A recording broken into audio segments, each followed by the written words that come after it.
Bien, bonjour à toutes et à tous. Donc, nous sommes heureux de vous accueillir pour ce webinaire de 5 à 7 de présentation de l'ouvrage rédigé par Joël Hitt, Marie Laurent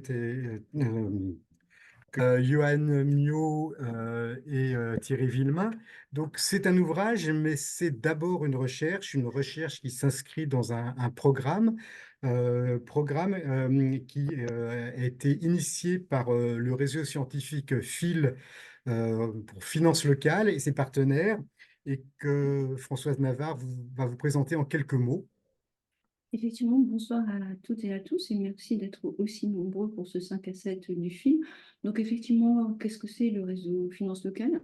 Il a été créé en 2018 sous forme d'association 1901, porté principalement par Intercommunalité de France, alors DCF, et principalement par Claire Delpech, qui nous prie de bien vouloir l'excuser ce soir, et aussi par des représentants du laboratoire de recherche Laburba.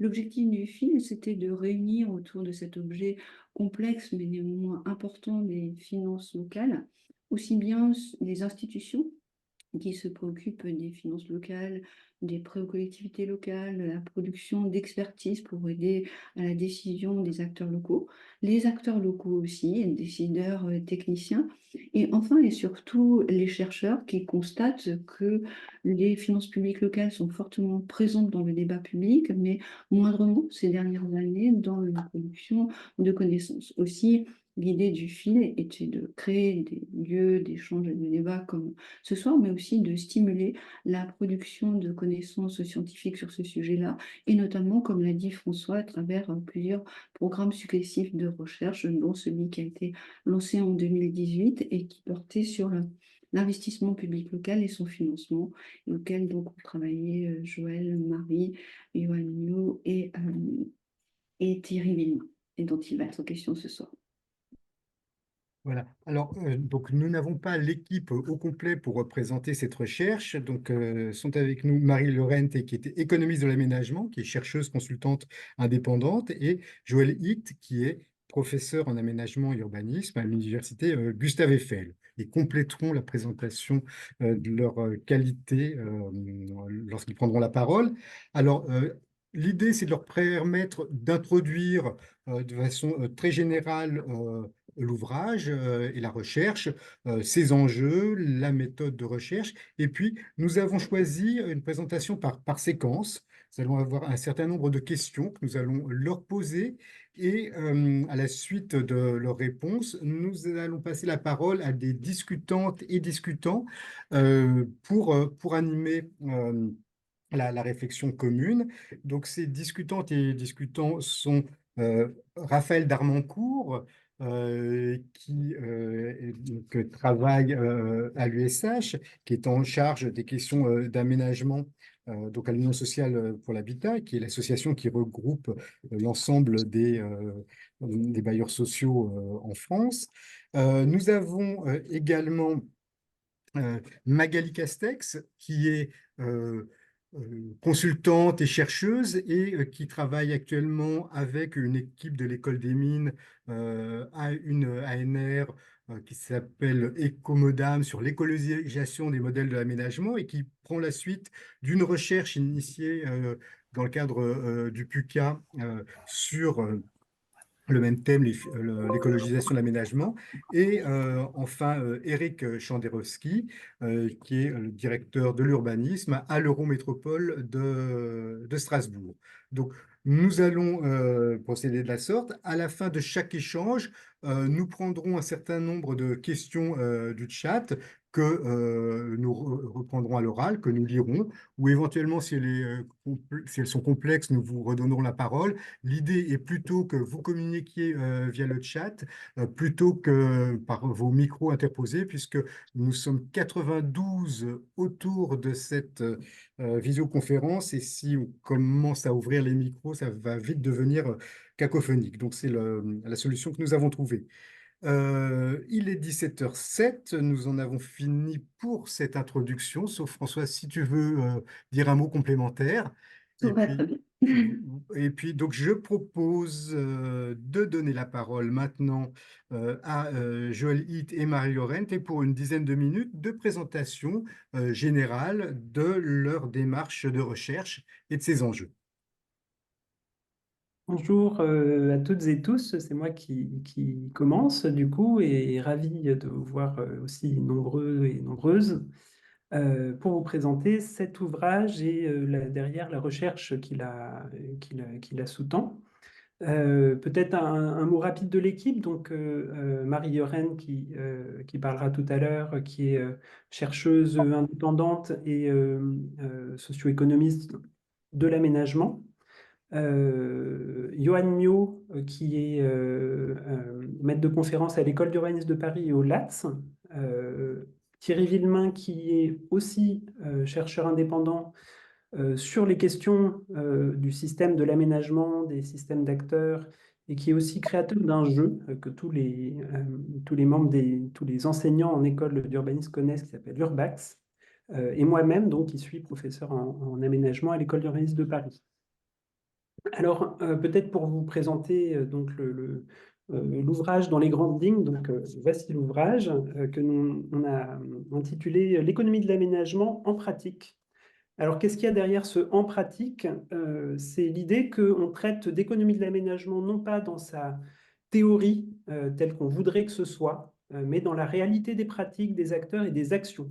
Comment ça se passe réellement, la question de l'économie de l'aménagement et des bilans, avec une question un peu centrale qui est comment se structurent concrètement dans la réalité donc les négociations, les jeux d'acteurs autour de l'élaboration des bilans des opérations d'aménagement. Donc on est bien dans une perspective d'analyse des jeux d'acteurs, des systèmes d'acteurs, évidemment avec des outils que beaucoup probablement connaissent, qui sont ceux de la sociologie des organisations. Hein. On analyse les marges de manœuvre et d'incertitude des acteurs, les jeux, les négociations, la manière aussi dont les acteurs coopèrent, et puis les systèmes d'action, mais autour des questions d'économie et de financement. Et une question un petit peu secondaire, mais en fait assez cruciale, qui sous-tendait un petit peu notre démarche de recherche, qui était comment, derrière ces questions de financement, sont financés les objectifs publics de l'aménagement urbain. Alors évidemment, les équipements publics induits par l'urbanisation, mais aussi la qualité urbaine, les enjeux environnementaux. Évidemment, il y a un principe que tout le monde connaît, d'équilibrage des dépenses de l'aménagement par les recettes, par la charge foncière, mais comment ça se passe en vrai? Voilà, c'était un peu ça qui nous poussait un peu à nous engager dans ce travail, qui nous a évidemment confrontés au contexte, au-delà des questions de Allô? au Oui, contexte de ça va et transformation. toi? Je crois qu'il y a quelqu'un Attends, qui... Merci.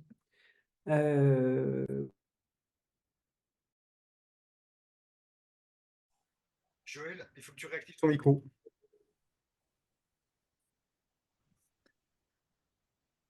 Non, réactive-le. Non, il n'est pas réactivé.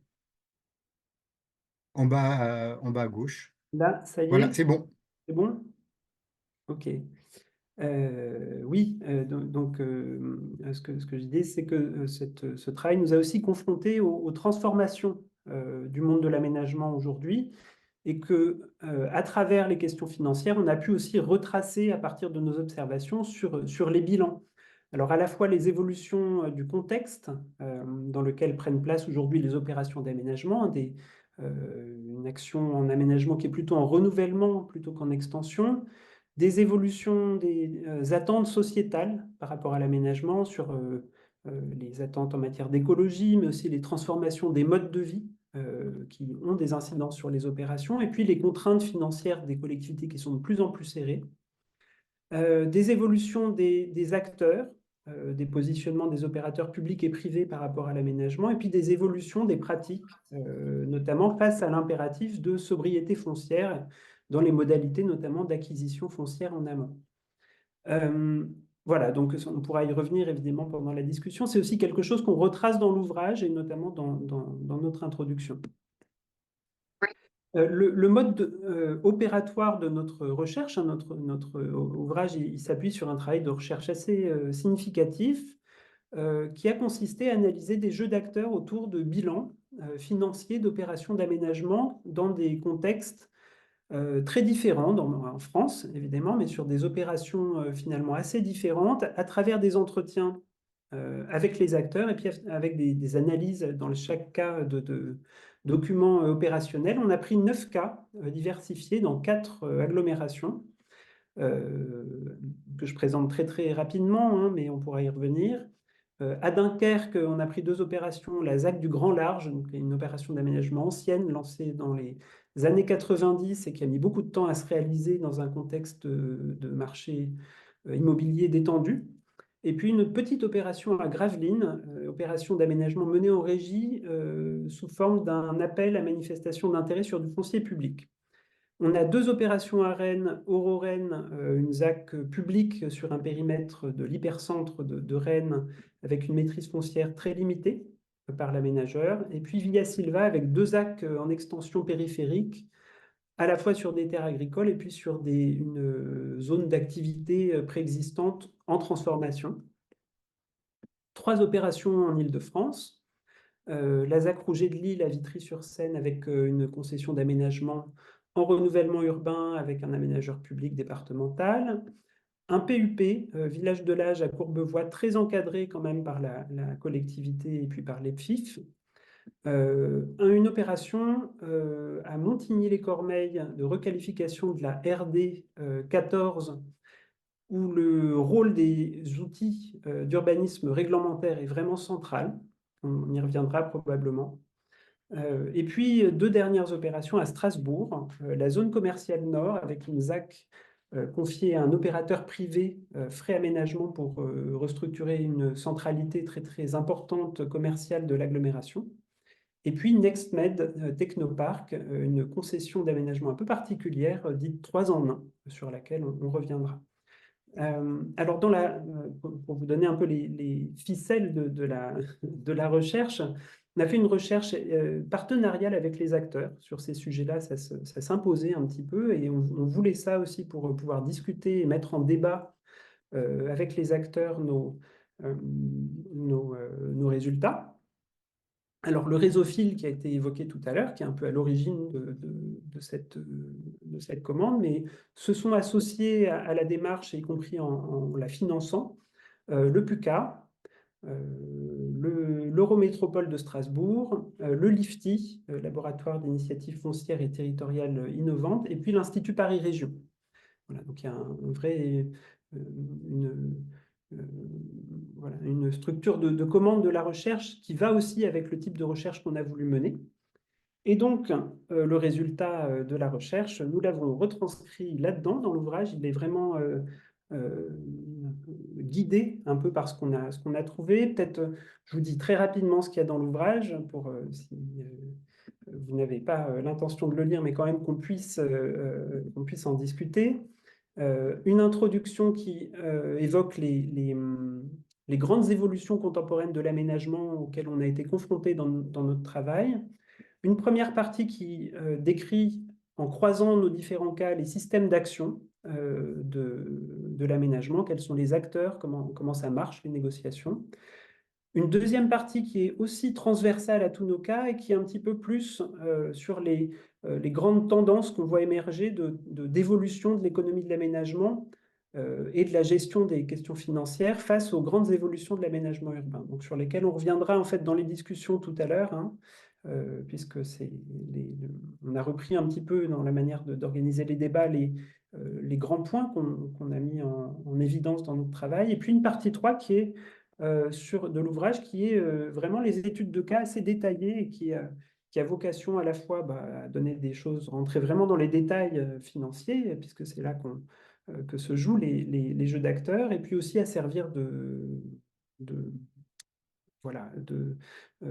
cas d'études à la fois pour des professionnels, mais aussi pour les étudiants en urbanisme et aménagement qui s'intéressent à ces choses-là.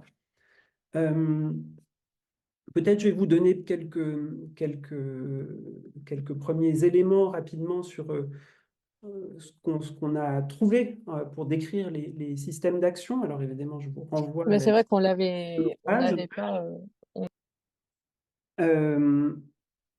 D'abord, sur les systèmes locaux, on a regardé un peu comment se structurent les systèmes d'acteurs locaux et puis quelles sont les doctrines qui sont portées localement sur ces questions d'économie, avec une place assez variable de la compétence aménagement au sein des systèmes d'acteurs locaux. Et si dans beaucoup de nos cas, les EPCI ont la compétence formelle en matière d'aménagement, ils ne l'exercent pas toujours réellement. Les communes gardent un poids important et évidemment, ça se ressent sur les questions de gestion des bilans, avec des doctrines d'aménagement qui sont plus ou moins formalisées. Dans certains de nos cas, à Dunkerque et à Rennes notamment, on a des doctrines de fonctionnement assez stabilisées sur comment on doit gérer les bilans, comment se répartir les dépenses. Et dans les autres cas, c'est plus des choses qui évoluent au gré des alternances politiques, au gré des évolutions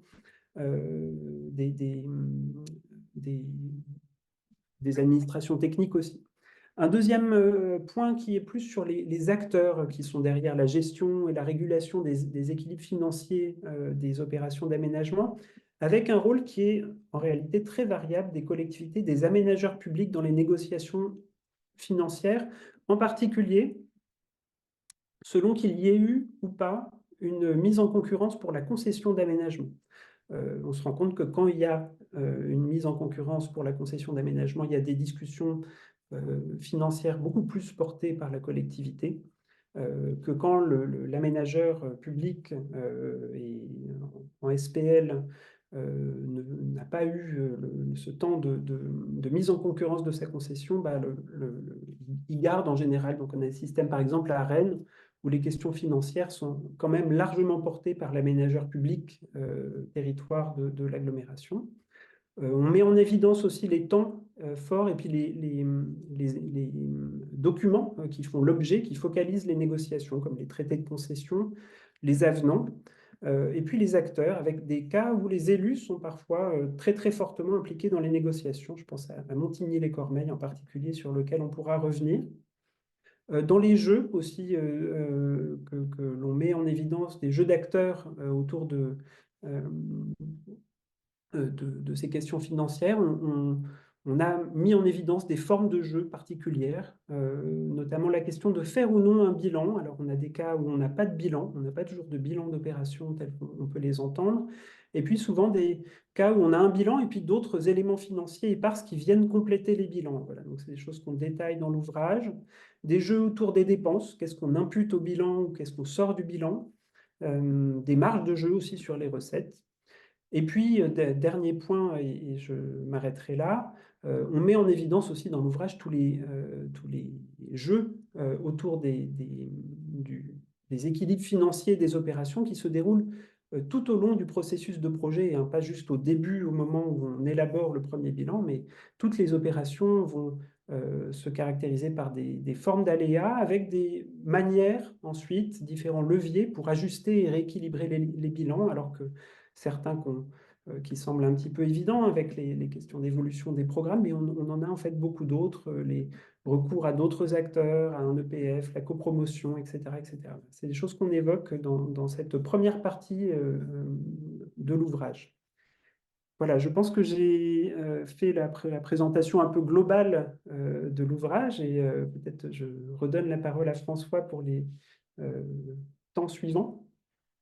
À François et à François. Oui, merci beaucoup, Joël. Alors, nous allons revenir sur tous ces points à travers quatre grandes séquences, quatre grandes interrogations. Je peux vous les annoncer très globalement pour que vous ayez une vision générale de notre organisation. Donc là, il va y avoir une première séquence sur les modalités de gestion des risques financiers, une seconde séquence sur l'imbrication entre l'urbanisme réglementaire et l'urbanisme opérationnel, une troisième séquence sur la question de l'aménagement sans maîtrise foncière et enfin une dernière séquence sur l'intégration de l'amont à l'aval et inversement. Est-ce que ce sont de nouvelles répartitions ou un nouveau mélange des rôles? Mais donc pour pour démarrer tout de suite avec la question des risques financiers. Donc, cette question des risques financiers, elle n'est pas nouvelle, mais elle semble constituer une préoccupation montante.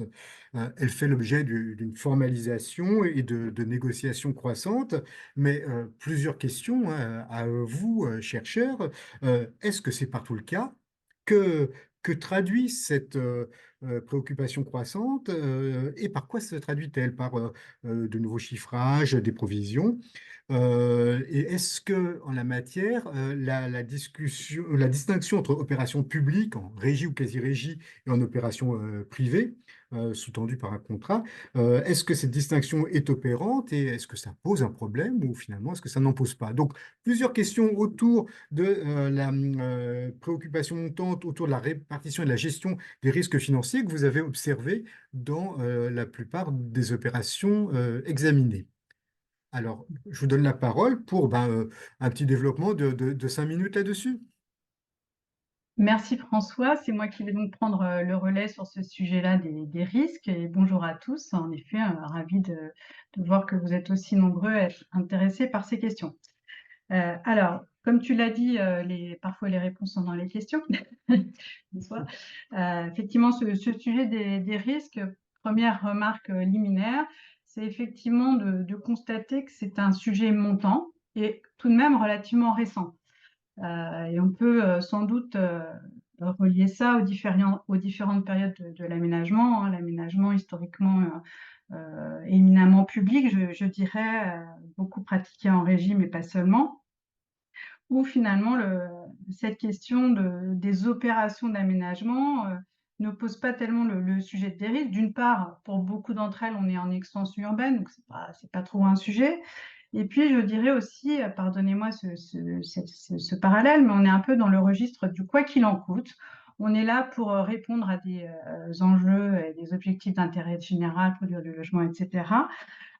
Et c'est particulièrement vrai, par exemple, à Dunkerque, où on voit que là, la communauté urbaine de Dunkerque se saisit à bras-le-corps de ces enjeux-là, assume parfaitement le caractère structurellement déficitaire des opérations d'aménagement, puisqu'on est dans un cas particulier de marché détendu, comme l'a rappelé Joël, et puis une espérance de recette somme toute limitée, donc un bilan un peu compliqué. Et au mieux, sur ce sujet des risques, bon, on provisionne, comme on l'a fait un peu jusque-là, quelques provisions pour aléas, mais enfin, c'est quelque chose qui va se gérer au fil de l'eau quand ça arrive. Les choses changent vraiment, on va dire, avec l'apparition du régime des concessions à risque, qui oblige davantage à cette formalisation, déjà à mieux identifier ce que c'est dans les traités de concession. Et puis, j'en ai dit un petit mot aussi en parlant d'extension urbaine. Dorénavant, on est beaucoup plus en renouvellement urbain. Et ça veut dire quoi? Plus de complexité, parce qu'on est sur des fonciers voilà, plus chers. On ne connaît pas ce qu'il y a dessus, dessous, tous les aléas, pollution et autres. Et puis, toutes les problématiques d'acquisition, s'il faut en passer par l'expropriation. Vous connaissez ça par cœur. Par ailleurs, on est aussi dans un contexte des réglementations beaucoup plus exigeantes, en particulier sur le volet environnemental, hein, tous ces dossiers que vous devez constituer s'il y a des aménageurs autour de la table, les études d'impact, dossier loi sur l'eau et plus récemment la séquence ERC et j'en passe.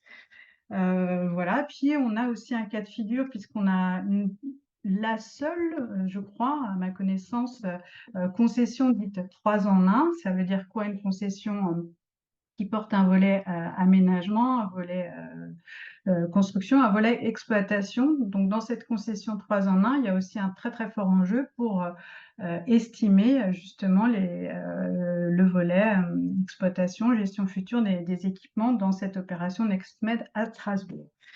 Autant de sujets qui motivent effectivement une connaissance plus fine des risques, en particulier, comme tu l'as dit François, dans le cadre de concession d'aménagement. Je voudrais prendre 2 exemples en particulier qui sont assez significatifs, me semble-t-il, parce que bien qu'on soit dans ce cas de figure-là de la concession d'aménagement, c'est pas forcément travaillé de la même manière.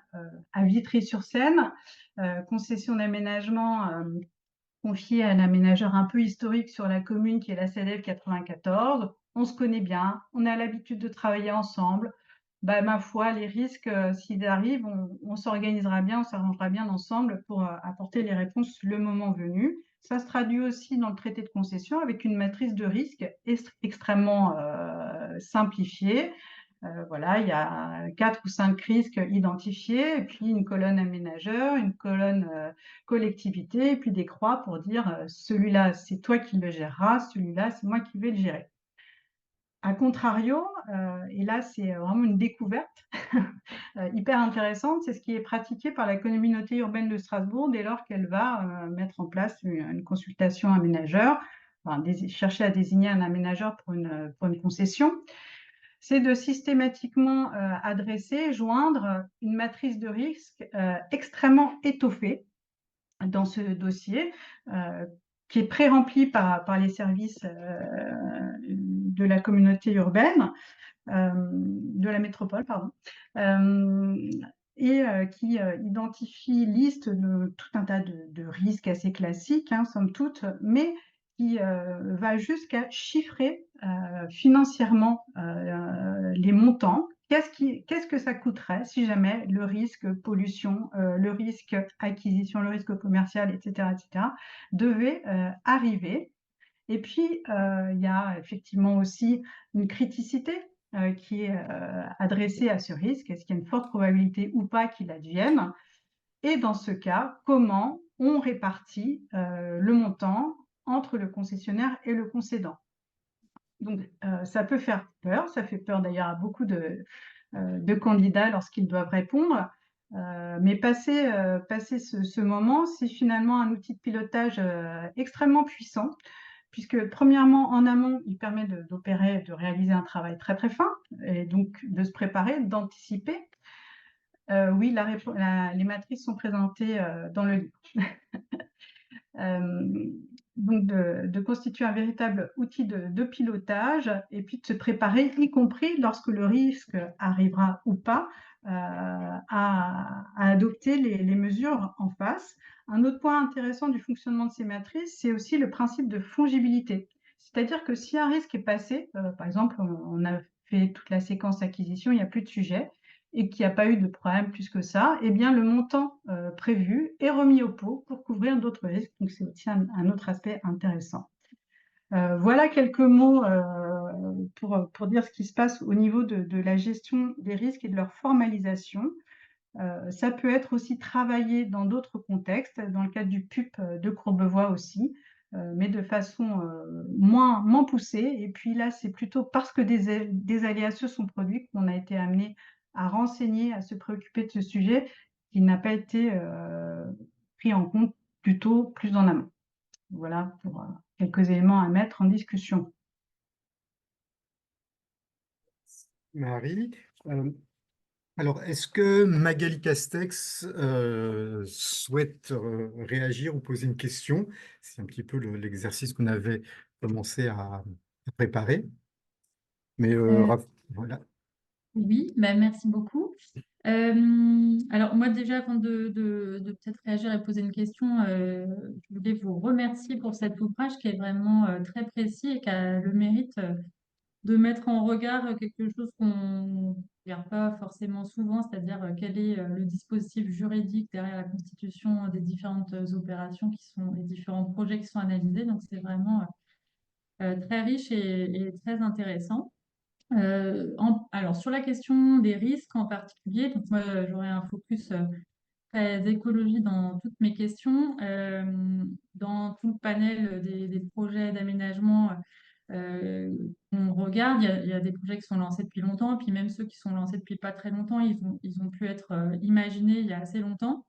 Et du coup, moi, en termes de risque, et qui n'est pas forcément décrit dans dans les projets que vous avez analysés, parce que c'est des projets qui sont en cours, mais la question du risque écologique, pour moi, est assez importante.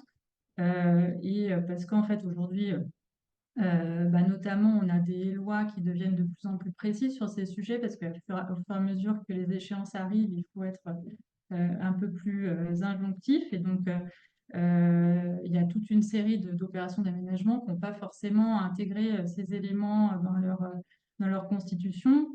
Je pense notamment à la question de la restauration des sols, à la résorption des continuités écologiques, au fait de remplir ces objectifs carbone au niveau de chaque territoire, et donc les opérations d'aménagement contribuent aussi ou pas à l'atteinte de ces objectifs. Et donc, c'est des éléments qui peuvent être à même d'apporter des changements assez importants en termes notamment de programmation ou de modalités d'exercice. Donc, est-ce que vous avez eu des exposés qui vous montraient que c'était un peu pris en compte, même si ce n'est pas traduit dans les différentes matrices analysées, ou est-ce que ce n'est pas encore des sujets qui sont discutés? Oui, merci Magali pour cette question. Et Joël n'hésite pas à compléter. Je vois que Thierry a réussi aussi à se connecter, donc bienvenue pour compléter ce premier niveau de réponse. Déjà, il me semble que les différents terrains sur lesquels on a enquêté étaient tous déjà plus ou moins, comment dirais-je, impliqués, conscients de ces enjeux écologiques et environnementaux dans une certaine mesure. Typiquement, si on regarde à l'aune du ZAN, l'opération de la zone commerciale nord, par exemple, à Strasbourg, qui mange une partie de foncier agricole, bon, je ne suis pas sûre qu'aujourd'hui on pourrait refaire une telle opération.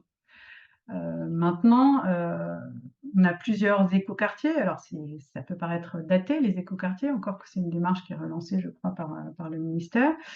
On a pas mal d'opérations en renouvellement urbain où ces enjeux écologiques se posent un peu différemment. À Via Silva, il y a une zone aussi qui est complètement préservée pour rester naturelle. Donc, j'ai envie de dire, c'est pas bien que ces enjeux gagnent en acuité aujourd'hui.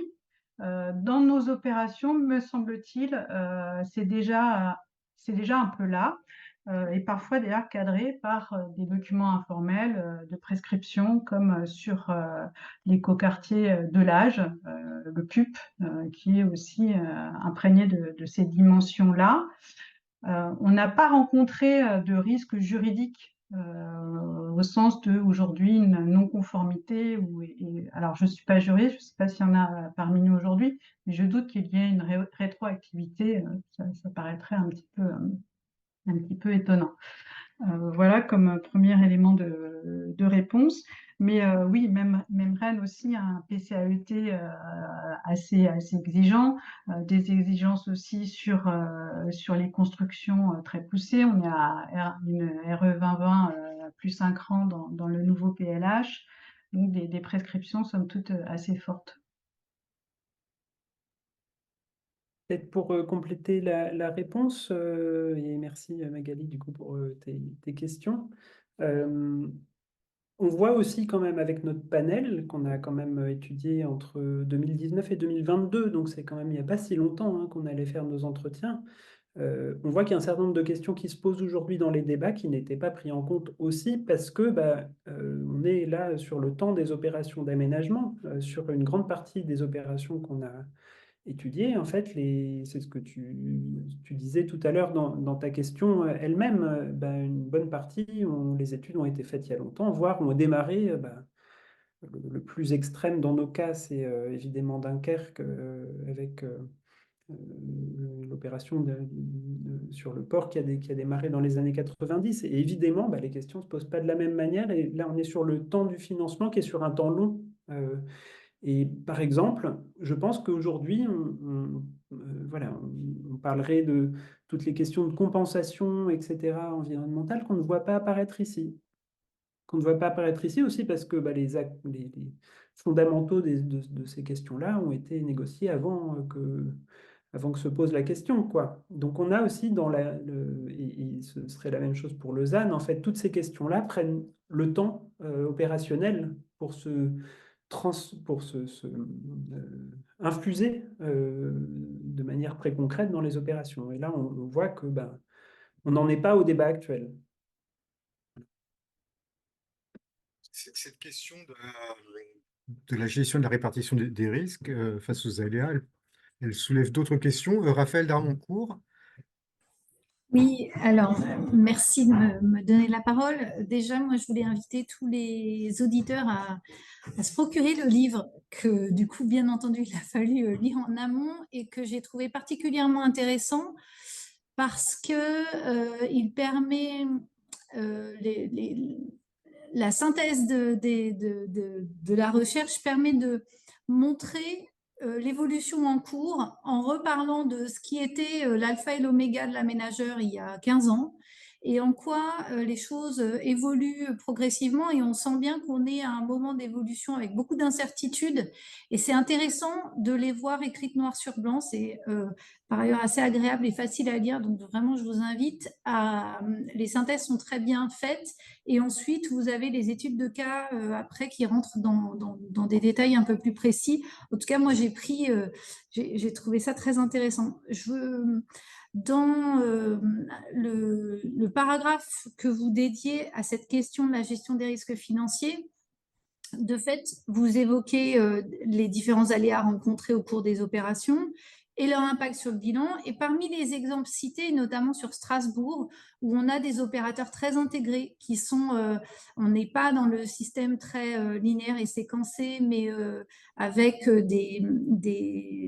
en fait, des opérateurs qui sont sur toutes les phases sur les deux opérations, hein, d'ailleurs, à la fois aménageur, mais aussi soit investisseur, soit constructeur, puis gestionnaire par la suite. Ça laisse entrevoir en fait beaucoup plus de souplesse pour faire face à ces aléas et affecter les différents postes et dépenses liées aux différents aléas à tel ou tel moment du bilan, j'ai envie de dire.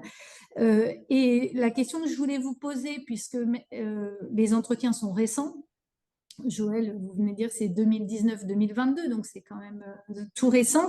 Est-ce qu'on peut en conclure que ce type de positionnement, il est amené à s'amplifier et notamment sur un sujet qu'on maîtrise tous assez mal. Moi, ça fait quelques années que j'entends les aménageurs se poser la question de comment on va faire du recyclage urbain sur les zones d'activité économique ou les zones commerciales en perte de vitesse et où on se rend compte à Strasbourg notamment que le fait d'avoir Frey qui se positionne comme aménageur et qui connaît parfaitement le sujet de la valorisation de ces actifs-là est bien plus fort pour négocier avec les propriétaires fonciers et faire avancer le projet. Et donc, du coup, est-ce que pour vous, notamment sur ces types de fonciers futurs, c'est un mode de fonctionnement que vous imaginez prendre de l'ampleur ou est-ce que malgré tout le mode plus séquencé a encore de beaux jours devant lui?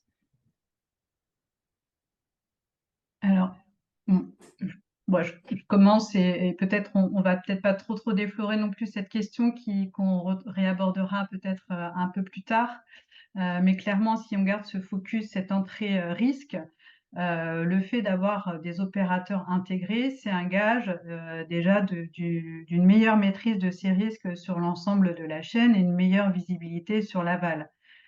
Très clairement. Après, mais à nouveau, on en reparlera peut-être tout à l'heure, la constitution d'opérateurs aussi intégrés, qui était déjà une visée au début des années 2000, hein, ne serait-ce que sur la séquence aménagement-promotion, probablement va s'amplifier en allant beaucoup plus sur l'aval et aussi le maintien dans le temps, enfin, rester propriétaire du foncier dans la durée pour son exploitation.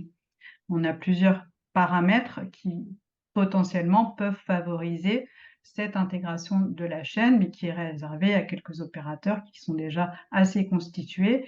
Et là, dans le cas d'espèce de Frey, qui récemment a créé une foncière avec la Banque des Territoires, donc là, fortement adossé sur des investisseurs institutionnels pour ce sujet particulier que tu évoques, Raphaël, des entrées de ville. Et ça reste quand même un secteur très oligopolistique. Quand même un peu rentré sur le sujet. Donc, dans le chat, il y a deux réactions. Alors, une première réaction qui est plutôt un commentaire ou une observation parallèle de Thomas Laroche de l'agglomération de Thonon, qui nous dit ce qu'on constate dans les obstacles rencontrés en vue de s'inscrire dans le ZAN, ce sont les coûts accrus liés notamment aux acquisitions foncières en zone U. auparavant sur les équipements publics, par exemple, ceux-ci, par facilité, ne faisaient des espaces AN, oui, Agricole, atelier, naturel. ouais, voilà, ce qui n'est quasiment plus possible. Quid de l'approche de telle, quid de l'approche de l'accompagnement des domaines dans l'estimation des terrains qui très clairement ne facilite pas les choses. Alors, la question de France Domaine se pose aussi en rénovation, mais bon, voilà. Est-ce que tu peux répondre là-dessus, Marie? Oui, oui, oui, bah ça c'est vrai que c'est un sujet qui revient très souvent. Comment on valorise ce foncier et finalement on a un petit peu différentes écoles, différentes méthodes. Cette valeur, euh, elle va se balader entre ce qu'on va considérer la valeur d'usage actuelle et la valeur en développement. Ce qu'on appelait la valeur antérieure avant le changement d'usage des sols. euh, plus exactement, acheter le foncier à sa valeur agricole, comme l'a fait Rennes pour constituer des réserves foncières. Ce cas de figure, il devient quasiment inexistant. On peut avoir, avant changement d'usage des sols, un foncier, par exemple, classé encore industriel, et on va, à travers la modification du droit des sols, lui donner notre valeur. Mais bon, voilà, on a déjà une valeur qui va se situer entre cette valeur d'usage actuelle et cette valeur en développement calculée au compte à rebours. La valeur actuelle s'établit par comparaison, c'est la doxa principale des domaines, c'est aussi celle privilégiée par les juges de l'expro, mais qui est souvent, voilà, donne des résultats pas toujours très faciles à anticiper. Et c'est un sujet qui revient effectivement très souvent parce que les valeurs parfois fixées sont finalement extrêmement élevées et viennent voilà, complètement plomber le post-acquisition d'un bilan. À Vitry-sur-Seine, c'est ce qui s'est un petit peu passé. L'aménageur a eu grand-peine enfin, c'est jamais une science exacte, hein, comme il l'a bien rappelé, mais c'est vraiment planté sur les estimations en termes d'acquisition foncière. Voilà. Et alors, une autre question donc, de Philippe Grant du CGEDD, qui s'appelle maintenant l'IGEDD, je le rappelle, Philippe. Les acteurs identifient-ils un risque administratif et l'évolution de la réglementation, par exemple? Ça s'inscrit dans le prolongement de la question de Oui, bah Magali tout ça à l'heure. c'est effectivement dans les matrices de risque, ce risque est clairement identifié en amont. Euh, je prends l'exemple, par exemple, de l'ORCOD, enfin, ce qui n'est pas dans ce chapitre-là, pardon, cette étude de cas, mais voilà, des sujets qui sont soumis à des forts aléas, c'est un des risques qui revient systématiquement. On jauge, on essaie de jauger euh, des recours contentieux, de tout ce qui peut relever de l'administratif, l'obtention des autorisations. Tout ça devient assez systématisé dans les études préalables en termes de risque. Je crois qu'on peut poursuivre parce que cette question de M. Grand arrivait à point nommé pour faire la transition entre les dimensions économiques, les dimensions financières, les risques, et aussi tout ce qui relève finalement de l'urbanisme réglementaire et des aspects opérationnels et programmatiques des opérations. Donc, dans votre ouvrage, pour toute ou partie des cas que vous avez étudiés, vous mettez en avant une tendance à l'imbrication, entre urbanisme réglementaire et urbanisme opérationnel. Alors, même si je rejoins tous ceux qui ont salué les qualités pédagogiques et analytiques de votre ouvrage, est-ce que vous pourriez nous en dire un peu plus sur qu'est-ce que c'est finalement que cette intrication?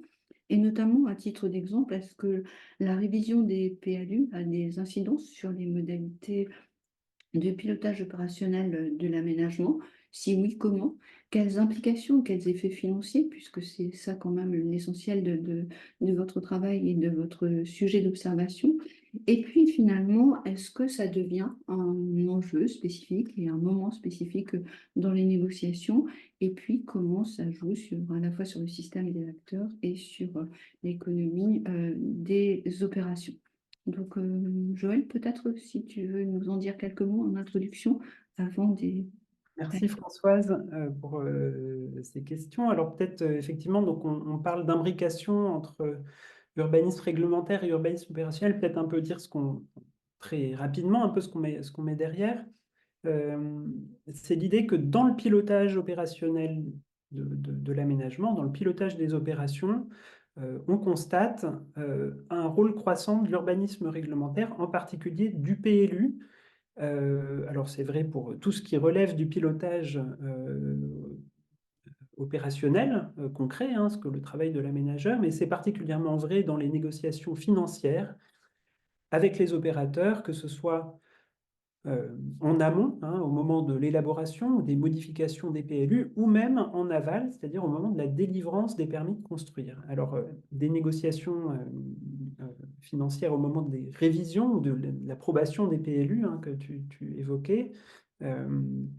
Évidemment, le PLU affiche théoriquement les intentions de la collectivité, ce qui théoriquement devrait conduire à réduire les marges de manœuvre de la collectivité pour négocier, mais en fait, pour les opérations longues, on constate que le PLU, il est constamment réajusté. Donc, il y a des temps d'ajustement, de renégociation possibles, de renégociation programmatique et financière entre les opérateurs et la collectivité. Exemple un peu emblématique, hein, mais je pourrais prendre des exemples de ZAC. Pour ça, je prends là l'exemple du PUP de Courbevoie, où le PLU est maintenu en zone UF, donc d'activité, le temps de négocier les termes du PUP avec les opérateurs. Et donc, la procédure de modification du PLU devient intégrée, partie prenante des négociations financières avec les opérateurs qui vont ensuite signer le PUP.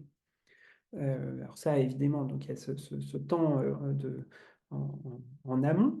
Ce qui n'était pas, pour donner une évolution dans le long terme, hein, si on revient à avant la loi SRU, où on avait un pass qui pouvait être dérogatoire au PLU, enfin au poste à l'époque, voilà, la question ne se posait pas. Et si on regarde dans le long terme, le rôle de ces documents dans les négociations va croissant. De plus en plus, les aménageurs, les collectivités s'appuient sur ces documents pour négocier.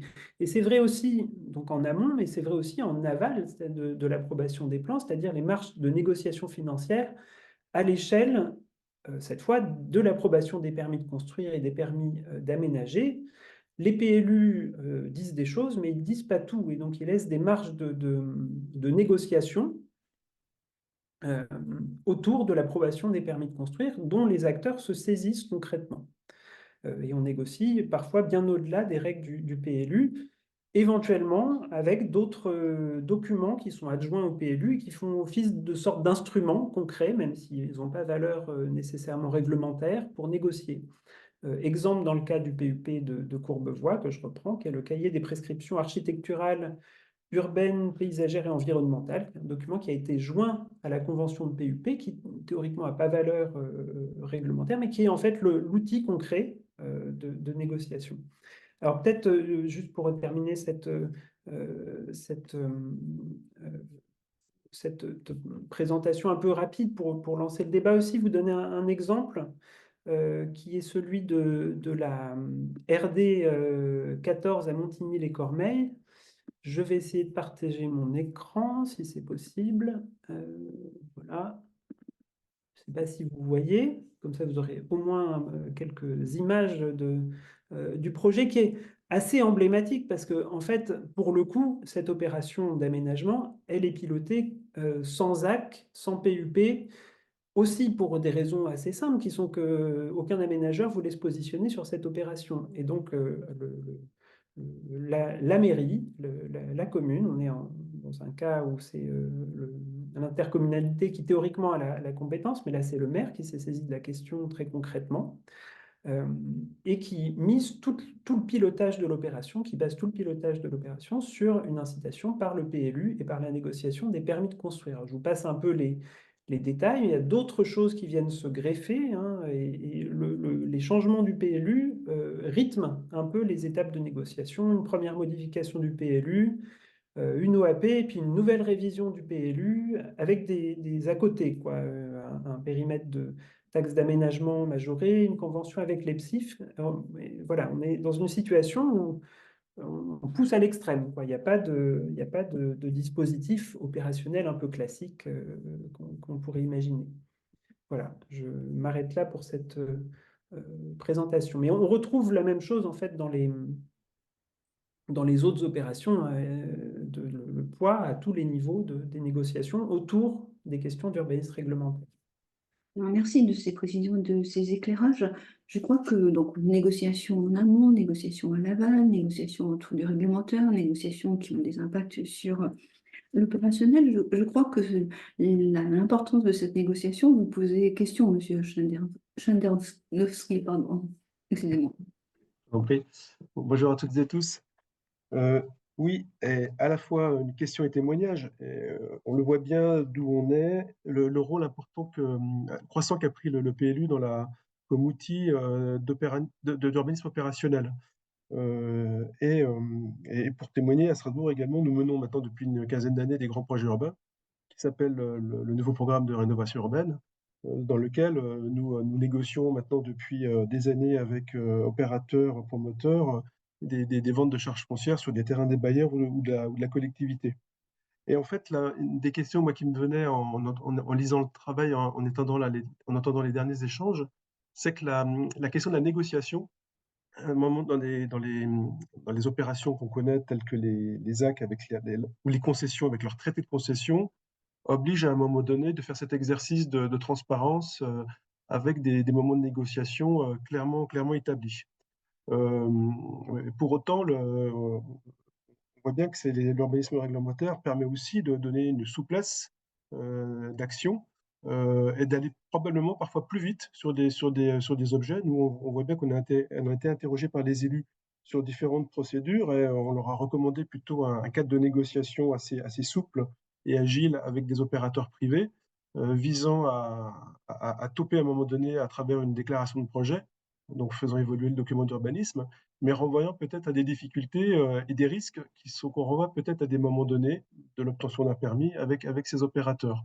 Donc en fait, la question que j'avais envie de poser, c'est, voilà, y a-t-il à la fois derrière cette question de souplesse et d'agilité, peut-être d'un urbanisme négocié à travers l'urbanisme réglementaire, des risques inhérents, qui soient juridiques, qui soient en matière de transparence et finalement d'équité dans la manière de traiter les différents partenaires? Est-ce qu'on peut les mesurer? Et puis l'autre sujet, c'est euh, à Strasbourg, on a la chance maintenant, depuis 1972, d'avoir une administration intégrée où finalement les services de la ville de Strasbourg et de l'Eurométropole tirent dans le même sens.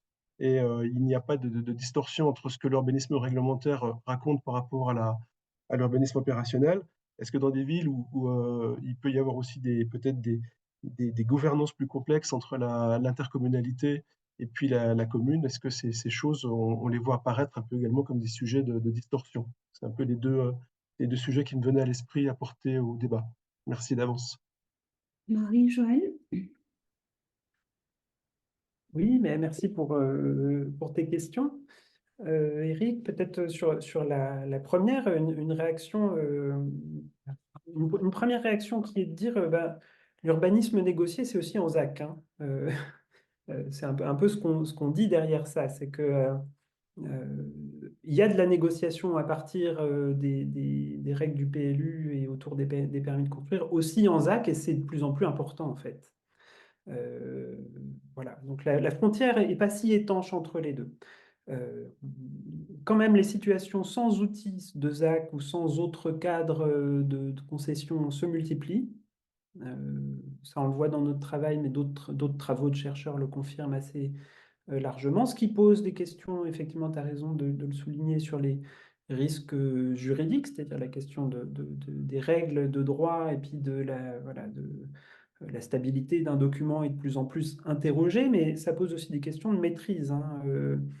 Si on regarde les choses sur un plus long terme, alors là, je me renvoie pour le coup à d'autres travaux, mais qui sont ceux plus autour de POPSU Grand Paris, notamment, où on a fait des discussions récemment autour de ça, où on constate finalement que la montée en puissance de ces situations d'urbanisme négocié, où les collectivités essayent de contrôler les transformations en négociant autour des permis de construire avec des outils souples de chartes promoteurs, etc., tout ce qu'on peut imaginer, hein, voilà, conduisent effectivement à des négociations, mais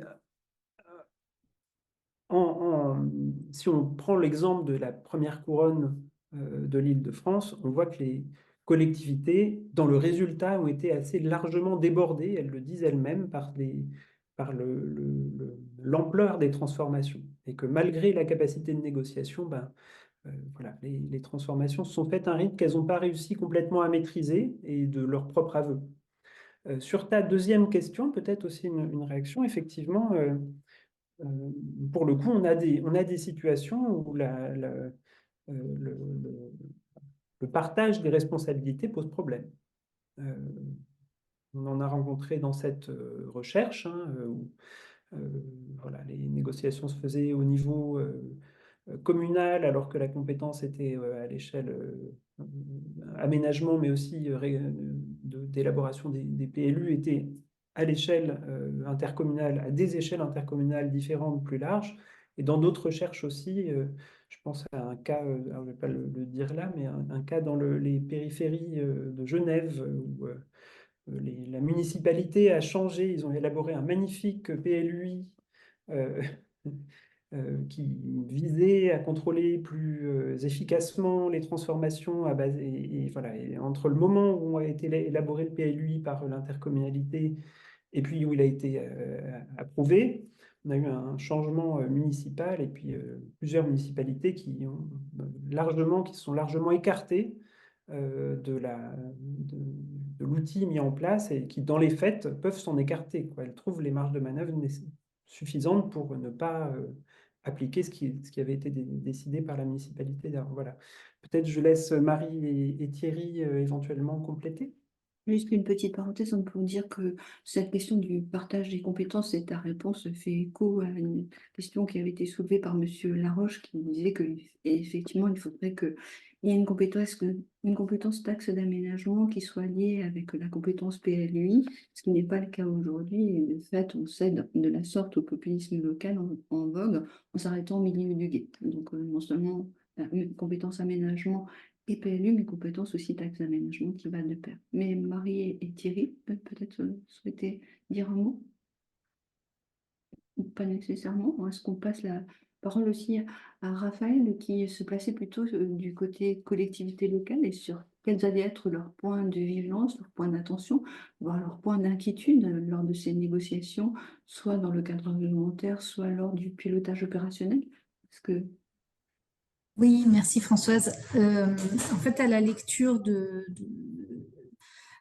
votre restitution des cas d'études, je me suis posé la question de savoir si dans les cas d'études que vous aviez analysés, comment les collectivités anticipaient l'impact sur les valeurs foncières et la maîtrise des coûts liés à l'évolution de la planification. On sait très bien que quand on donne des droits à construire, de fait, ça a un impact haussier sur les valeurs foncières. Et donc, du coup, comment dans les différents cas, et notamment dans les opérations on l'abordera plus tard, mais vous l'avez dit en introduction, on est moins sur une maîtrise foncière totale.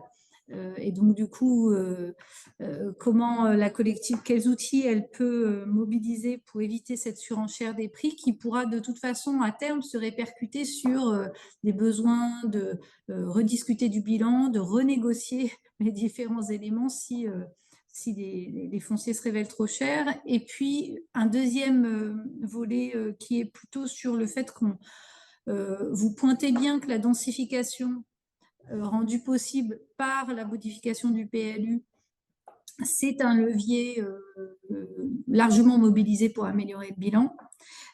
Pour autant, aujourd'hui, vous évoquiez tout à l'heure les évolutions sociétales. La question, c'est un mot qui est très moche, mais que je vais utiliser parce que tout le monde va comprendre, c'est la notion d'acceptabilité des projets. En fait, quand on oppose densification et acceptabilité, finalement, à quel moment, du point de vue de la collectivité, on arrive à concilier qualité d'usage et équilibre financier des opérations, ou dit autrement, comment on évite que le projet soit une simple mise en 3 dimensions d'un bilan d'aménagement, éventuellement au détriment de la mise en vie du quartier et de sa désirabilité pour les usagers, habitants et riverains.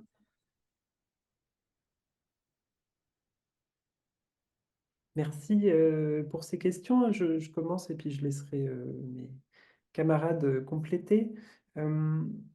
Pour la première question sur la maîtrise des valeurs foncières, on le voit apparaître dans certains cas, notamment sur les grosses collectivités assez intégrées, hein, je pense à Rennes, à Strasbourg, dans le cas de Strasbourg aussi. Alors évidemment, sur l'Île-de-France, la question est plus diffuse dans nos opérations. Là, il y a, dans le cas de Rennes, par exemple, qui est assez intéressant, où on a un aménageur public,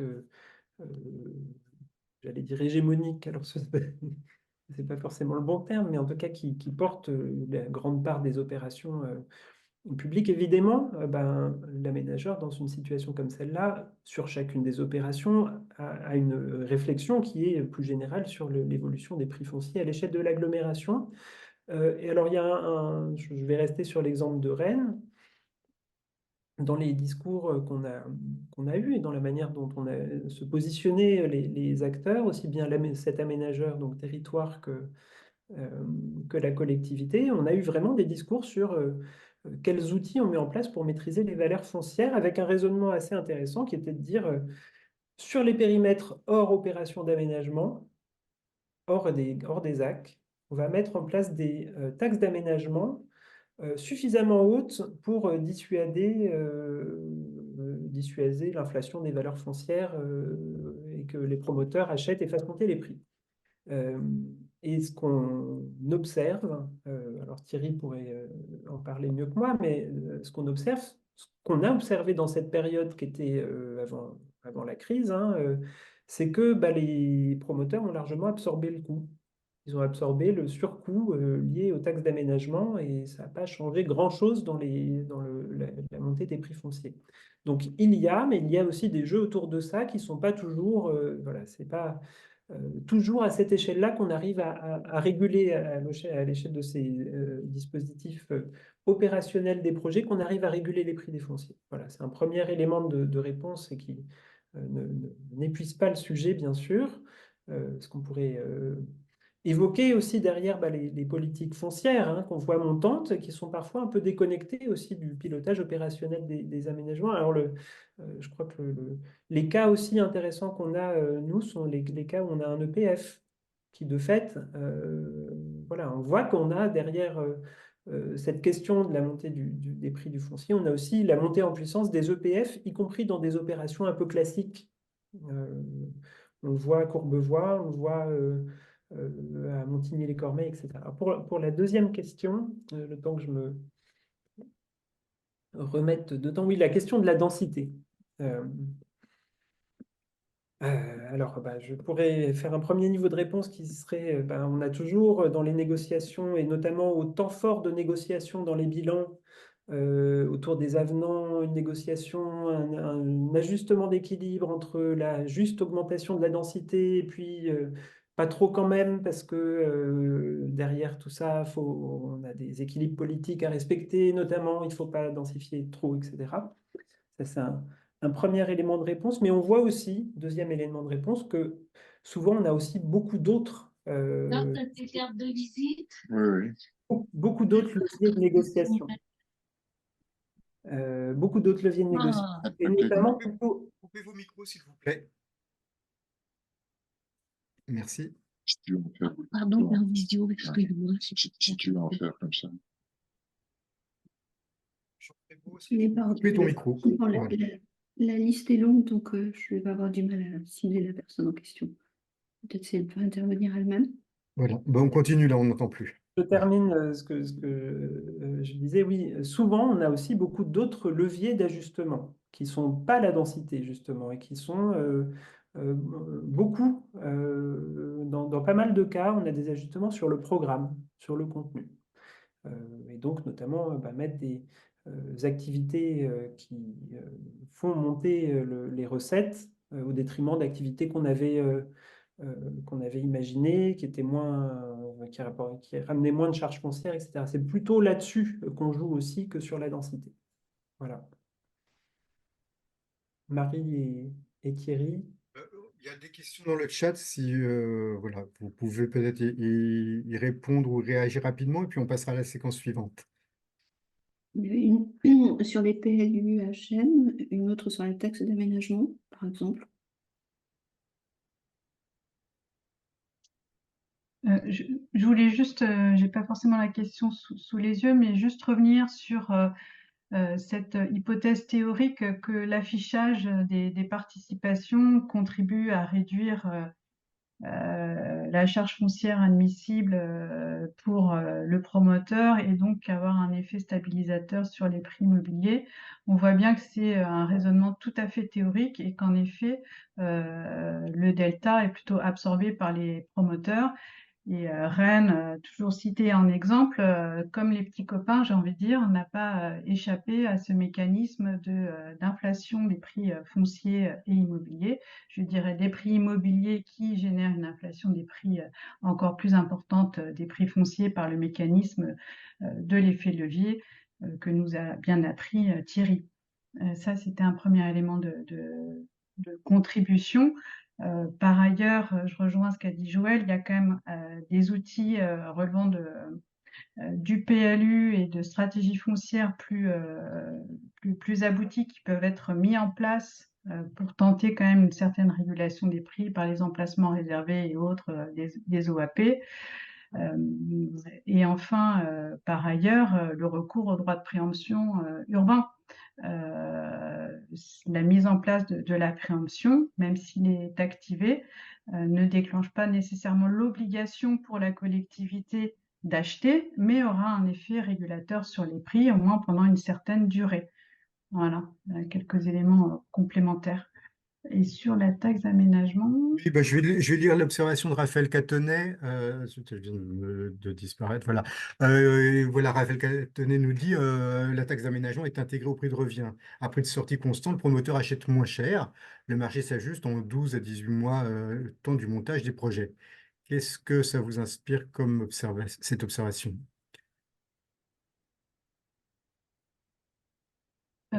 Je l'ai bah oui, lu trop vite. c'est une ligne c'est une ligne dans le bilan du promoteur. Et dès lors qu'il peut ajuster son prix de sortie, son prix de vente, il sera absorbé. Mais je ne vois pas trop de contradiction, sauf à ce que M. Catonnet souhaite nous en dire plus. Voilà.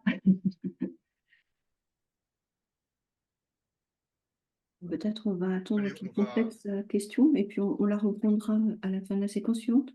voilà, on va engager la séquence suivante qui porte sur la maîtrise foncière. Alors, nos discutantes et notre discutant ont des questions très pointues là-dessus. Moi, je voulais vous lancer assez simplement avec une question un peu basique, savoir que euh, voilà, en théorie, la maîtrise foncière permet à la collectivité d'avoir un certain contrôle des prix. Or, on va de plus en plus vers du renouvellement urbain où cette maîtrise fait défaut, a priori du moins. Donc, comme par ailleurs le coût du foncier devient prépondérant dans les bilans d'opération, est-ce que les collectivités ne vont pas être tout simplement être amenées à réduire leur périmètre d'acquisition et puis, voilà, sans charge foncière aussi, sans charge foncière à vendre, comment financer les transformations de l'espace public, les équipements, la dépollution, etc. Enfin, alors, est-ce qu'en la matière, de nouvelles marges de manœuvre émergent ou pas? Qu'est-ce que vous avez pu observer, vous, sur vos différents terrains? Merci François. Donc c'est moi qui vais me charger de cette partie. Donc effectivement, ce sujet de la maîtrise foncière, on en a déjà finalement pas mal parlé. C'est un sujet complètement central et nodal de l'aménagement. Jusque-là, en extension urbaine, on l'a déjà dit, c'était pas tellement un sujet, on achète tout. En plus, c'est un foncier pas cher, on fait notre opération, etc. Euh, on achète du foncier brut, on le remembre, le viabilise, on vend des charges foncières et le delta permet de financer les équipements publics nécessaires à cette opération.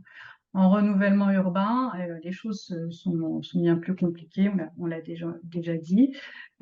Et en particulier, les prix d'acquisition peuvent peser extrêmement lourd dans les bilans, parfois jusqu'à 50% et plus du poste des dépenses. C'est le cas par exemple à Vitry-sur-Seine. Voilà. Et effectivement, il y a certaines alternatives qui sont mises en place pour tenter de contourner ou d'aborder différemment ce sujet de la maîtrise foncière. La principale voie, effectivement, c'est de jouer sur les périmètres. Toujours sur Vitry-sur-Seine, on est donc une ZAC d'un seul tenant. En revanche, avec certains trous et puis un découpage extrêmement ciselé, dentelé, pour exclure du périmètre de la ZAC certains tènements qui sont pressentis pour muter spontanément ou qui ont déjà fait l'objet de positionnement de la part de promoteurs. Donc, un premier sujet sur cette question du découpage, mais voilà, en excluant juste quelques petites zones, ou alors, toujours dans le même registre d'idées, de s'appuyer sur une maîtrise foncière partielle. C'est le cas assez répandu maintenant des ZAC à maîtrise foncière partielle, et on en a rencontré quasiment dans tous nos terrains d'études, si je ne dis pas de bêtises. Non, pas en Île-de-France, mais en tout cas à Rennes, Dunkerque et Strasbourg, qui consiste, comme vous le savez, donc à ne pas acheter la totalité du foncier et de procéder sur les secteurs laissés libres à des transactions spontanées entre un propriétaire et un opérateur qui devra s'acquitter de participation constructeur pour le financement des équipements publics. Et le calcul de cette participation est régi par les principes canoniques de financement des équipements publics, c'est-à-dire le principe de lien direct et de proportionnalité. Et en fonction du nombre de mètres carrés développés, voilà, il contribuera à ces participations. Et sur les secteurs laissés libres, à Dunkerque, par exemple, l'aménageur est passé par des appels à projets ou des appels à manifestation d'intérêt pour trouver des preneurs qui voudraient bien s'occuper de ces fonciers-là. Et sinon, c'est plutôt une mutation spontanée ou un travail quand même qui implique en deuxième rideau, je dirais, l'aménageur pour tenter de faire muter les choses.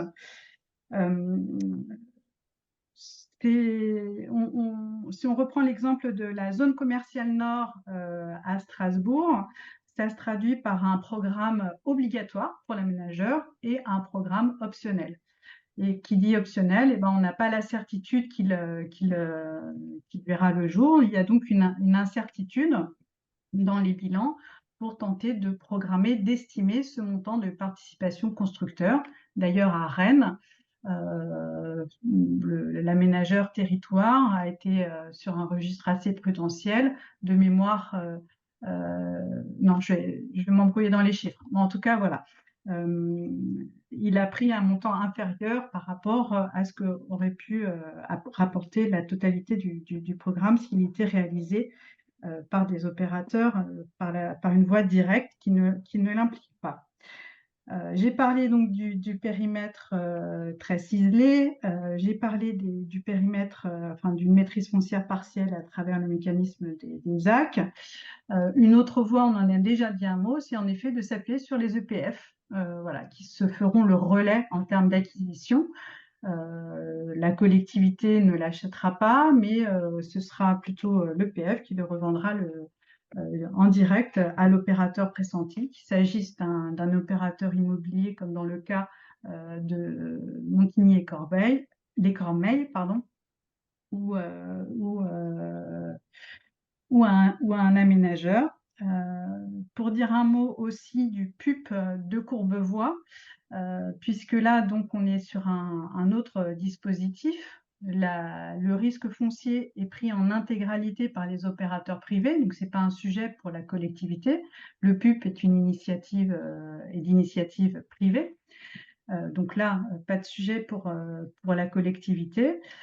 Mais pour dire quand même que c'est pas un sujet simple sur lequel des opérateurs non aguerris peuvent se positionner, puisque ça s'est avéré bien plus compliqué que ce qu'ils avaient anticipé. L'EPF Île-de-France a été bienvenu pour venir voler à leur secours dans les acquisitions sur des sujets un peu complexes de copropriété, etc. Voilà un petit peu les différentes modalités qu'on a pu observer. Merci Marie. Donc on a des questions assez pointues, assez précises. Donc je vais donner la parole à nos discutants, mais on a déjà débordé un petit peu sur le temps. Magali Castex. Oui, alors en effet, cette question de maîtrise foncière, elle fait beaucoup réagir. On sent bien en effet euh, que si on veut intervenir dans du tissu constitué, ça ferait intervenir des masses financières tout à fait gigantesques que n'ont pas les collectivités. Et donc, les exemples qui ont été développés sont intéressants, notamment celui à Strasbourg, là, sur l'Eurométropole, si je ne me trompe pas. Euh, mais en tout cas, mettait un peu au cœur de cette mutation les grandes emprises monofonctionnelles, qui sont aussi au cœur des questions de transition, parce que ces grandes emprises mobilisent beaucoup de déplacements, sont en général très imperméabilisées, sont très dépendantes de la mobilité automobile, et puis en plus, en général, c'est des grands îlots de chaleur urbains aussi, donc elles sont vraiment au cœur de tout un tas de problématiques de transition écologique. Et donc, elles ont vraiment besoin de transformations assez profondes. Et donc, c'est pour ça d'ailleurs que récemment, il y a eu un AMI là, sur les zones commerciales. Mais donc, dans l'exemple qui est développé, on voit qu'il y a un opérateur qui se positionne pour essayer de transformer une zone d'activité. Mais par contre, donc il y a un temps assez long sur comment arriver à faire des transactions à l'amiable pour avoir des commerces ou des activités d'une échelle renouvelée. Mais c'est vrai que ça prend pas forcément la question ni de temps d'action qui est resserré. On a des objectifs qui soient nationaux ou internationaux qui sont quand même à très courte échelle, donc qui insistent sur cette temporalité qui est beaucoup plus courte que la temporalité habituelle de l'aménagement.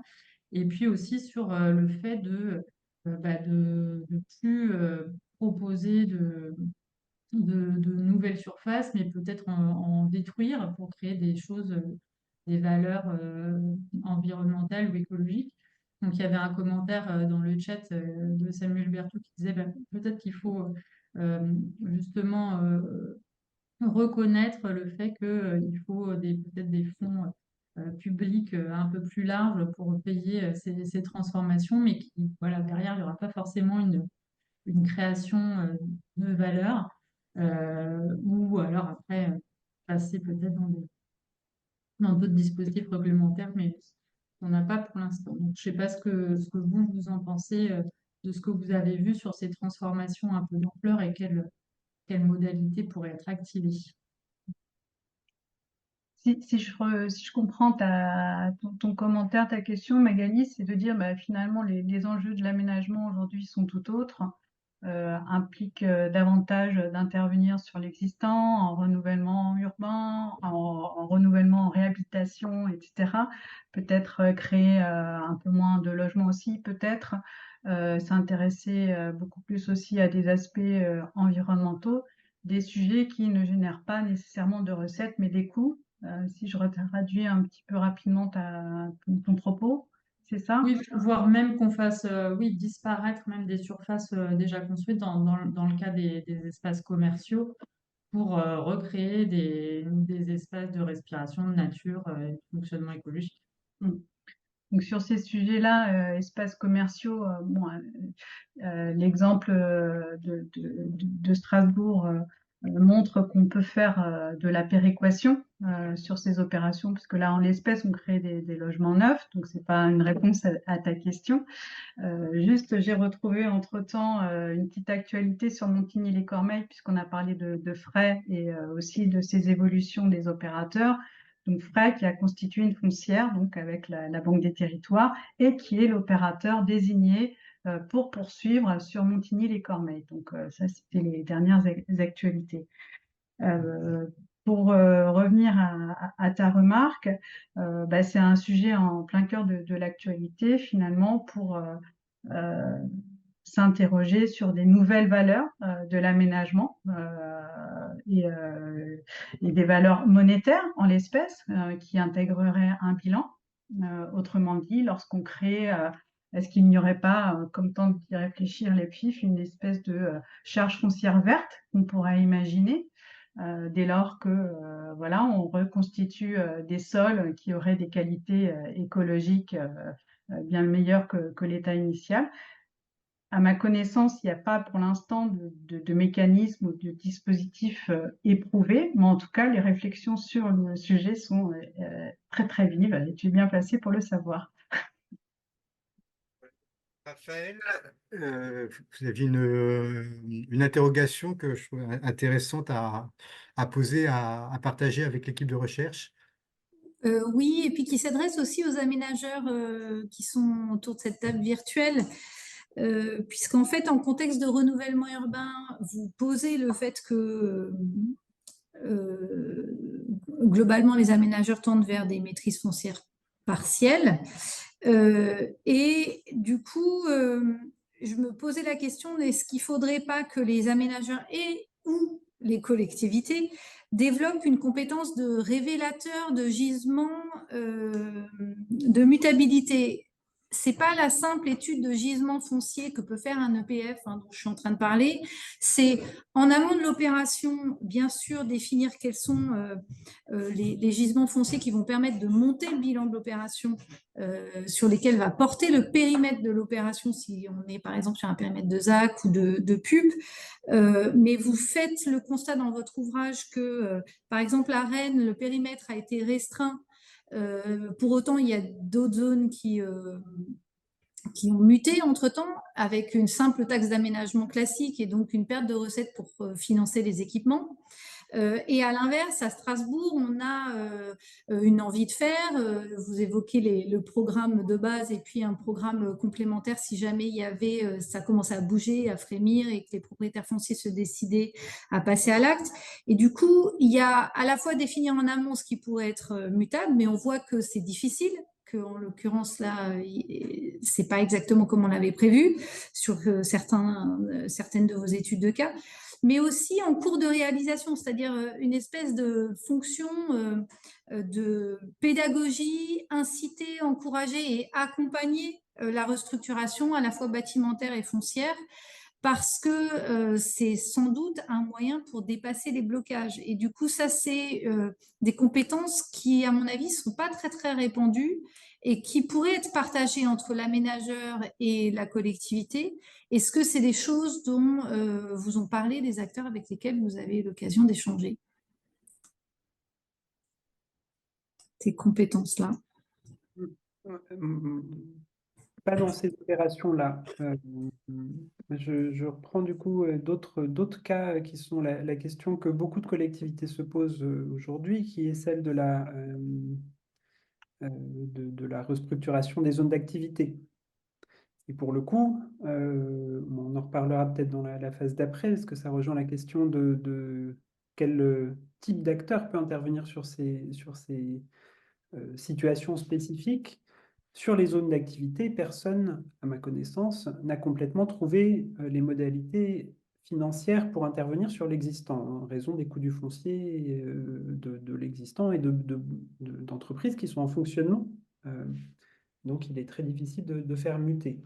Et donc, beaucoup de collectivités se posent la question, le manque de Rennes en particulier, la question de où trouver du foncier économique dans un contexte de ZAN. On peut le trouver que sur des zones d'activité qui sont assez mal organisées, peu denses, etc. comment on fait? Parce que les opérations de densification des zones d'activité, on n'a pas la recette économique là-dessus. Et donc, beaucoup de collectivités se posent des questions de cet ordre-là, c'est-à-dire de trouver des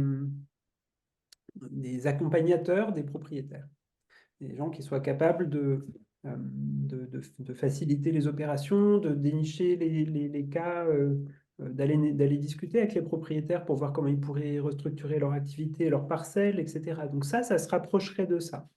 À ma connaissance, pour l'instant, c'est quand même, voilà, c'est à l'état embryonnaire, en tout cas sur ce segment-là. Mais effectivement, c'est des questions qui interrogent plus largement le rôle de l'aménageur, qui est, à partir du moment où on n'a plus beaucoup de foncier, enfin, à partir du moment où on est en renouvellement urbain, on ne peut plus tout acheter, il faut trouver d'autres manières d'intervenir. Et ça, voilà, c'est des évolutions en cours et qui bouleversent les pratiques professionnelles, ouais, quand même. Et qui font l'objet de réflexions, au moins de la part de certains EPF, pour voir comment travailler avec les propriétaires, puisque là, on est sur des situations où la propriété est quasiment systématiquement privée. Comment accompagner des propriétaires à reconfigurer leur propre site, voire en mutualisant avec d'autres. Et en effet, ça fait appel à toute une autre ingénierie qui n'est pas forcément très, très développée à ce jour, y compris en termes de montage opérationnel et financier. Dans le chat, il y a une observation de Thibaut Vulin qui est un peu à cheval entre cette séquence et la séquence suivante, mais je pense que c'est bien de poser la question maintenant. Donc je vous la lis si vous n'avez pas directement accès au chat. Thibaut Vulin dit, donc après avoir regretté que les villes aient laissé filer leur foncier, le déplore aujourd'hui, il dit dorénavant, je crains que notre génération doive assumer la création de foncières d'intérêt général, voire d'intérêt public, afin que les générations suivantes puissent enfin reconstruire la ville à un coût acceptable. D'un autre côté, il va falloir créer les changements de métier des opérateurs et promoteurs. Ils ne seront plus maîtres d'ouvrage, mais investisseurs aussi. Donc, on est un peu sur voilà, le mélange de l'amont et de l'aval. Mais c'est ainsi que sur un projet de développement économique, nous n'allons pas vendre des terrains. Alors, je ne sais pas qui est ce nous. Nous n'allons pas vendre des terrains, mais des parts sociales d'une foncière hybride. Les investisseurs ne possèdent plus leurs murs, mais possèdent les parts sociales et gèrent leurs murs. Donc, ça fait partie des alternatives possibles. Qu'est-ce que ça vous inspire, à vous, chercheurs, cette considération, cette remarque? Qu'elle va dans le sens probablement de l'histoire, au sens où déjà on assiste à une profusion de foncières dans tous les sens, de toute nature et de tout statut, et avec plein de vocations différentes, soit d'intérêt général, des foncières solidaires, des foncières ceci, des foncières cela, mais aussi, puisqu'on parle pas mal du sujet économique, des foncières économiques comme la foncière de Haute-Savoie, si je ne dis pas de bêtises, qui pratique beaucoup la dissociation foncier bâti, qui mobilise des baux à construction d'une durée de, je sais plus de 50 ans. Enfin, on voit qu'on a aussi on introduit un nouveau rapport au temps, un nouveau rapport à qui possède le foncier. Mais encore faut-il avoir les fonds d'entrée pour faire les investissements nécessaires. C'est aussi des réflexions en cours sur Rennes Métropole, cette fois sur le sujet résidentiel, de créer une structure qui serait en capacité de garder en portage de long terme le foncier acheté et maîtrisé par l'opérateur public, et une partie dans le diffus. Donc voilà, on est complètement dans ces réflexions-là, me semble-t-il, si je comprends bien le sens de votre commentaire. Alors, il y a plusieurs réactions dans le chat qui se répondent les unes les autres. On les reprendra tout à l'heure. Je propose que nous passions à la séquence suivante, qui sera aussi l'occasion de reposer ces questions-là, sans doute. Françoise, nous ne t'entendons pas. Ah, ça y est, pourtant j'ai Voilà. activé Ah, ça y est. C'est bon. Effectivement, cette dernière séquence a un peu aussi une vocation de synthèse parce qu'on a déjà beaucoup abordé ces questions de l'amont et de l'aval de l'aménagement. d'aménagement, en se demandant s'il y avait un mélange des rôles ou une forme d'hybridation. En effet, on s'aperçoit que, vous l'avez déjà évoqué, pour maîtriser ou contenir les risques, pour s'assurer une maîtrise totale ou partielle du foncier, les opérateurs avaient tendance à aller au-delà de ce qu'ils faisaient antérieurement et à bousculer les modèles antérieurs de la séquence de l'aménagement et ce modèle assez linéaire d'un monde naval, d'une décision jusqu'à une opérationnalisation sous forme de construction. Et effectivement, dans vos différents terrains, vous constatez que des bailleurs se font désormais aménageurs, que des promoteurs remontent la chaîne de l'aménagement ou la chaîne de la création de valeur pour s'approvisionner en foncier, et que les aménageurs aussi s'associent à des promoteurs et voire créer des filiales dédiées à l'exploitation. C'est un peu le modèle de la convention 3 en 1 aussi dont vous nous avez parlé tout à l'heure. Donc ça veut dire tout ça, mis bout à bout, que les frontières s'estompent. Est-ce qu'il faut y voir une forme de concurrence, chacun agissant de la sorte pour finalement conforter son modèle économique, ou est-ce qu'il y a davantage une coopération autour d'un non-partage des tâches qui s'avérerait plus rationnel, finalement plus économe et plus efficace? Donc, peut-on parler d'hybridation des modèles économiques ou d'une confusion des rôles? Et finalement, est-ce que ces partenariats, ces coopérations, cette intégration serait nécessairement gagnant-gagnant, ou elle se ferait à la faveur d'un des opérateurs que vous auriez plutôt identifié? Est-ce que Joël et Marie, vous avez des éléments de réponse à travers vos observations, vos entretiens, les cas de figure que vous avez investigués? Merci pour ces questions. Et puis, bon, voilà, ça vient vraiment en continuité des questions qu'on était en train d'évoquer sur les évolutions des rôles des uns et des autres, de l'amont à l'aval. Alors, l'évolution des acteurs qui remontent vers l'amont ou qui descendent vers l'aval, c'est des choses dont on parle, bien sûr, et que nous, on a retrouvé en regardant un petit peu les conséquences que cette hybridation des rôles des acteurs pouvait avoir sur la manière dont les uns et les autres pensent leur équilibre financier, avec d'un côté la remontée de la chaîne de l'aménagement par certains opérateurs, promoteurs ou investisseurs qui se font aménageurs. Qu'est-ce que ça change dans leur manière de faire? Et alors le cas de la zone commerciale nord qu'on a déjà évoqué est un bon analyseur par rapport à ça, avec Frey qui, investisseur commercial, se fait aménageur pour construire, pour avoir la main, pour construire les conditions d'une opération d'aménagement qui lui conviennent en tant qu'investisseur et qui fait, bon, surtout des bénéfices, non pas comme aménageur, sur l'opération d'aménagement. Lui, par rapport à son équilibre d'opération d'investissement, l'aménagement, c'est pas grand-chose en fait. C'est pas les mêmes ordres de grandeur, les mêmes échelles de temporalité. Et donc, très concrètement, en termes de jeu d'acteurs, ce qu'on constate, et à plusieurs reprises dans la vie de l'opération, c'est que ils se permettent des négociations de charges foncières comme aménageurs de manière beaucoup plus souple et fluide qu'un aménageur classique, parce qu'en fait, ils se rattrapent du côté investisseur. Voilà, donc il y a des allées et venues entre les... Et donc, on ne réfléchit pas de la même manière les changements financiers. Voilà, c'est ça qu'on constate dans ce sens-là. Et puis, en fait, on voit aussi dans l'autre sens, les SEM qui se déploient, les SEM d'aménagement qui étaient centrés sur l'aménagement et qui trouvent leur équilibre maintenant en se déployant vers l'aval. Alors avec des stratégies qui sont celles de la copromotion que nous on observe et qui sont en fait beaucoup plus généralisées. Alors ça mériterait des explorations probablement plus fines sur comment, à l'échelle d'une société d'aménagement comme une SEM, s'équilibrent les entrées d'argent. Et puis, il y a beaucoup de cas, alors c'est pour le coup pas des choses qu'on aborde ici, mais qui sont un peu dans le prolongement, où finalement l'équilibre pour la SEM va faire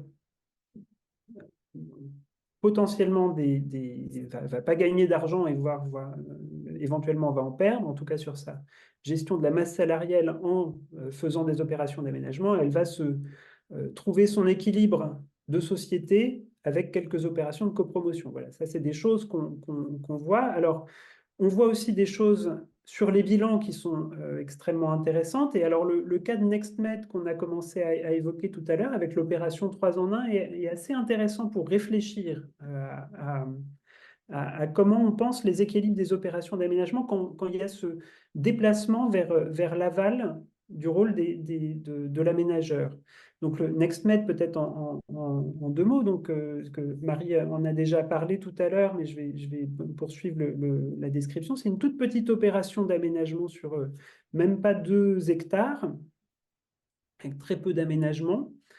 Et en fait, l'aménageur, donc la CERS, l'aménageur, un des aménageurs très très impliqués sur l'Eurométropole, c'est une concession 3 en 1. Il fait l'aménagement, il fait la construction, il fait la gestion d'un bâtiment, alors avec à destination des PME du secteur médical, hein, les entreprises, les startups médicales, etc. Donc il y a toute une réflexion de développement économique.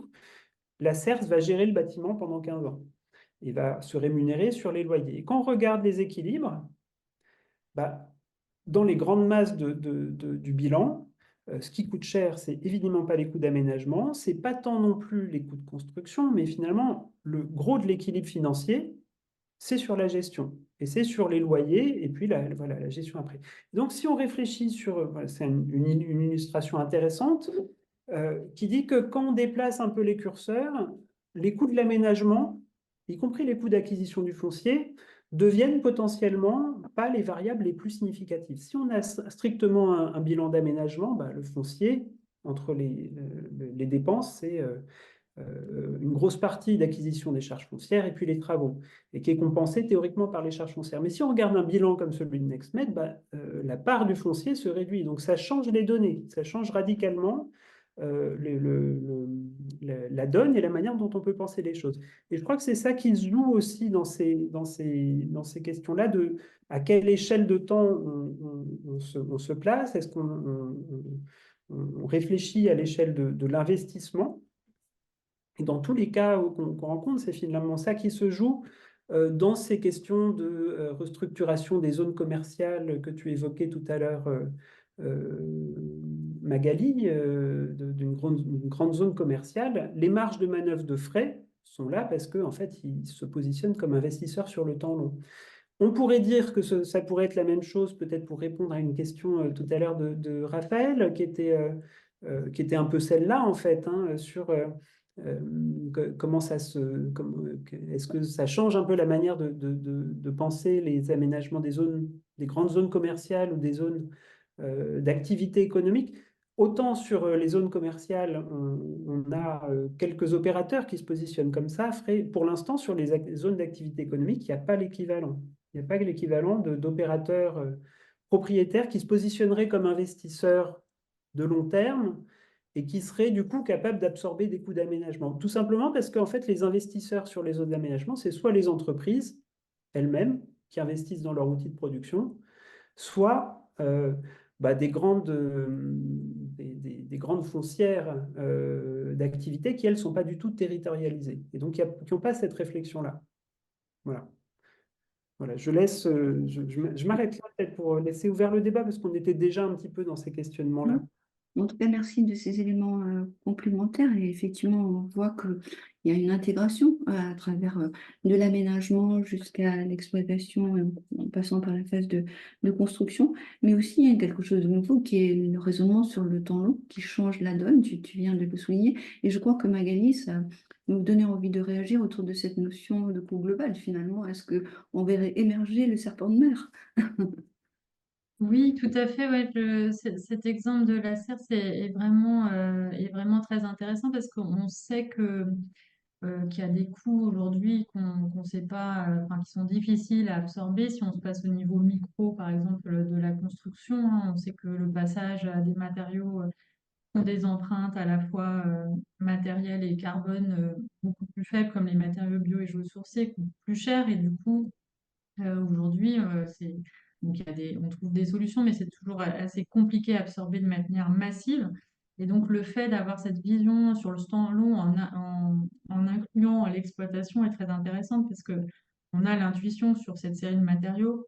Les gains en confort et en qualité de vie sont très importants. Et donc ça, aujourd'hui, dans une vision de production pure, on n'a pas ces gains. Et donc, on ne peut pas l'intégrer dans le bilan et on est juste sur la partie d'investissement au début. Donc ça, c'est quand même très intéressant de pouvoir avoir cette vision qu'on appelle en coût complet, où on a à la fois l'investissement et puis la partie exploitation derrière.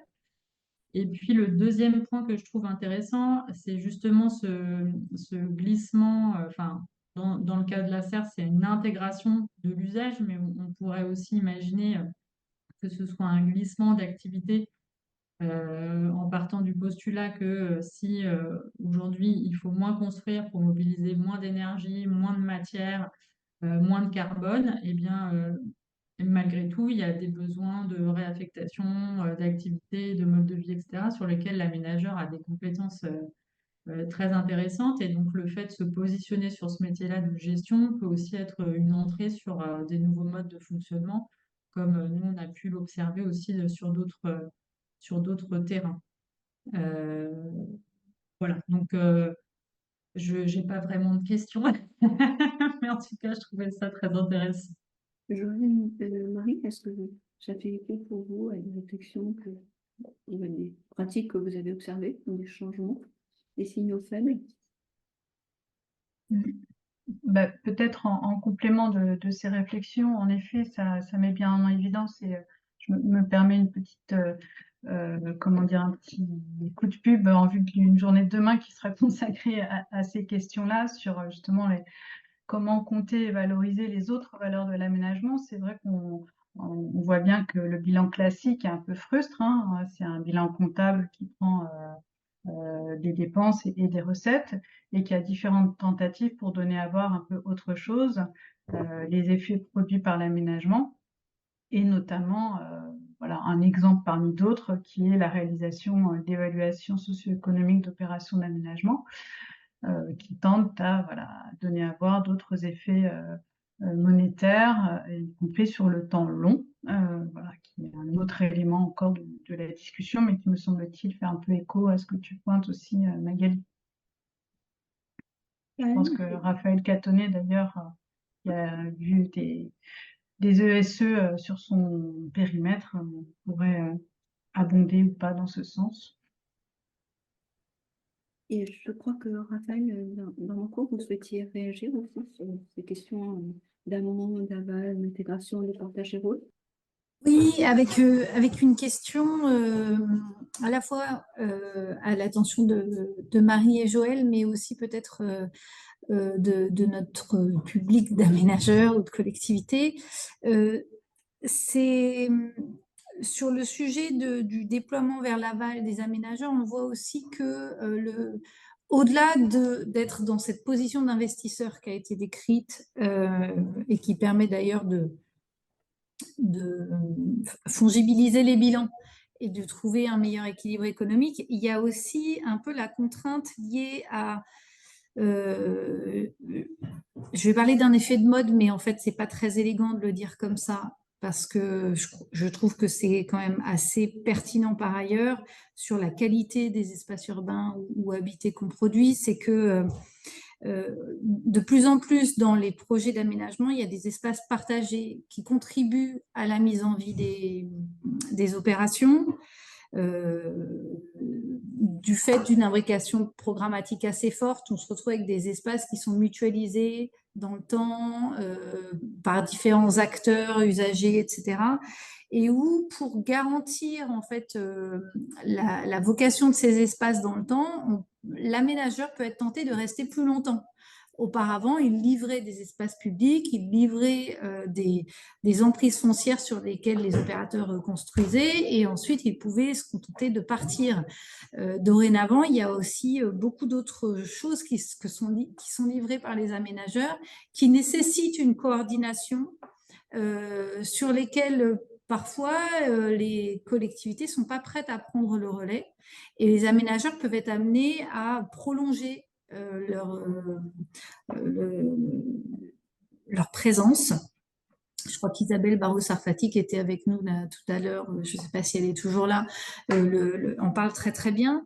Mais du coup, est-ce que vous voyez ça à travers vos recherches? Est-ce que vous voyez ça comme quelque chose qui va un peu se généraliser? Et il y a aussi ce lien avec comment, au-delà du cadre purement réglementaire, on anime en continu un dialogue avec les parties prenantes, usagers, habitants, etc. Je pose cette question en référence au Havre, où dans le cadre d'un projet d'aménagement, dans le cadre du PNR-CAD, il y avait des cadres de dialogue que la collectivité avait mis en place pour contribuer à définir les orientations et la programmation du projet de recyclage, etc. Et finalement, ils se sont rendus compte que c'était un cadre de dialogue qui était ultra intéressant avec les habitants, qu'ils ont fait vivre bien au-delà du projet, mais surtout qu'ils ont dupliqué dans d'autres quartiers pour se donner le cadre de dialogue pour faire émerger des besoins programmatiques, mais surtout pouvoir aussi ajuster dans le cadre du projet d'aménagement le projet avant d'en finir, sans attendre forcément les 10 ans ou 15 ans ou plus de réalisation du projet pour tirer les enseignements de peut-être ce qui était moins bien réussi et comment pouvoir l'adapter, etc. Enfin bref, est-ce que tout ça, les aménageurs que vous avez côtoyés sont d'ores et déjà sur ces sujets-là, en train de construire les outils et les compétences pour le faire? Et peut-être finalement, quelque part, on ferait disparaître l'aménageur puisqu'il resterait ad vitam aeternam, ce qui n'était pas sa vocation initiale. Marie, Joël? Oui, de ce que j'observe et de ce qu'on a observé au-delà dans d'autres recherches, on a quand même pas mal de situations où effectivement les aménageurs restent et se construisent les outils pour rester. Alors, c'est pas que sur des espaces communs, publics, etc. Ça peut être aussi sur des gestions et ça c'est quelque chose qui est assez généralisé, la gestion de locaux commerciaux pour accompagner le démarrage d'une opération, la gestion dans le temps un peu long, quoi, 10-15 ans, de locaux commerciaux, juste pour enclencher la machine. Et puis, voilà, l'aménageur se crée sa foncière ou s'associe avec d'autres pour créer une foncière. Ça commence à être vraiment courant, quoi, hein, chez les aménageurs, la capacité à gérer soit dans le temps des rez-de-chaussée commerciaux, donc théoriquement privés, hein, voilà, mais qui quand même sont un peu à la base de comment ça va se passer après. Soit des équipements publics structurants aussi. Je pense à la SEM Ville Renouvelée qui a fait un certain nombre qui a porté un certain nombre d'équipements publics privés structurants d'un quartier et qui en a tiré profit à une échelle plus large. Voilà. Donc, il y a ça. Après, il y a sûrement des expériences intéressantes à aller chercher aussi ailleurs qu'en France, hein. Je pense à un cas à Berlin où on a un aménageur opérateur économique de tout un quartier qui s'appelle Adlershof, où là, pour le coup, l'aménageur qui développe le quartier le gère aussi c'est un quartier universitaire avec des entreprises aussi industrielles de développement économique un peu high-tech. Et donc, l'aménageur a largement dépassé son rôle depuis longtemps et dans une suffisamment grande durée pour qu'ils aient un rôle puissant d'accompagnateur du développement économique métropolitain de Berlin, quoi. Voilà. Et les deux vont vraiment de pair dans cette situation-là. Voilà, juste pour donner un exemple où il y a plein de pistes à explorer. Voilà. Il y a des choses qui se font en France, il y a plein de pistes à explorer. Vous pourrez imaginer d'autres formes d'équilibre. Je rejoins ce que disait Magali tout à l'heure. C'est vraiment des choses assez prometteuses, à mon avis. Il fait écho là aussi à des remarques, questions qui nous sont faites par des participants, monsieur ou madame Catonnet, qui dit que cela, activation des tissus existants, nécessite beaucoup de temps et que le modèle économique des aménageurs est habituellement assis sur des flux, des fonciers, des les matières, etc. Et que désormais, il faut donc remonter le temps et les expertises à mobiliser.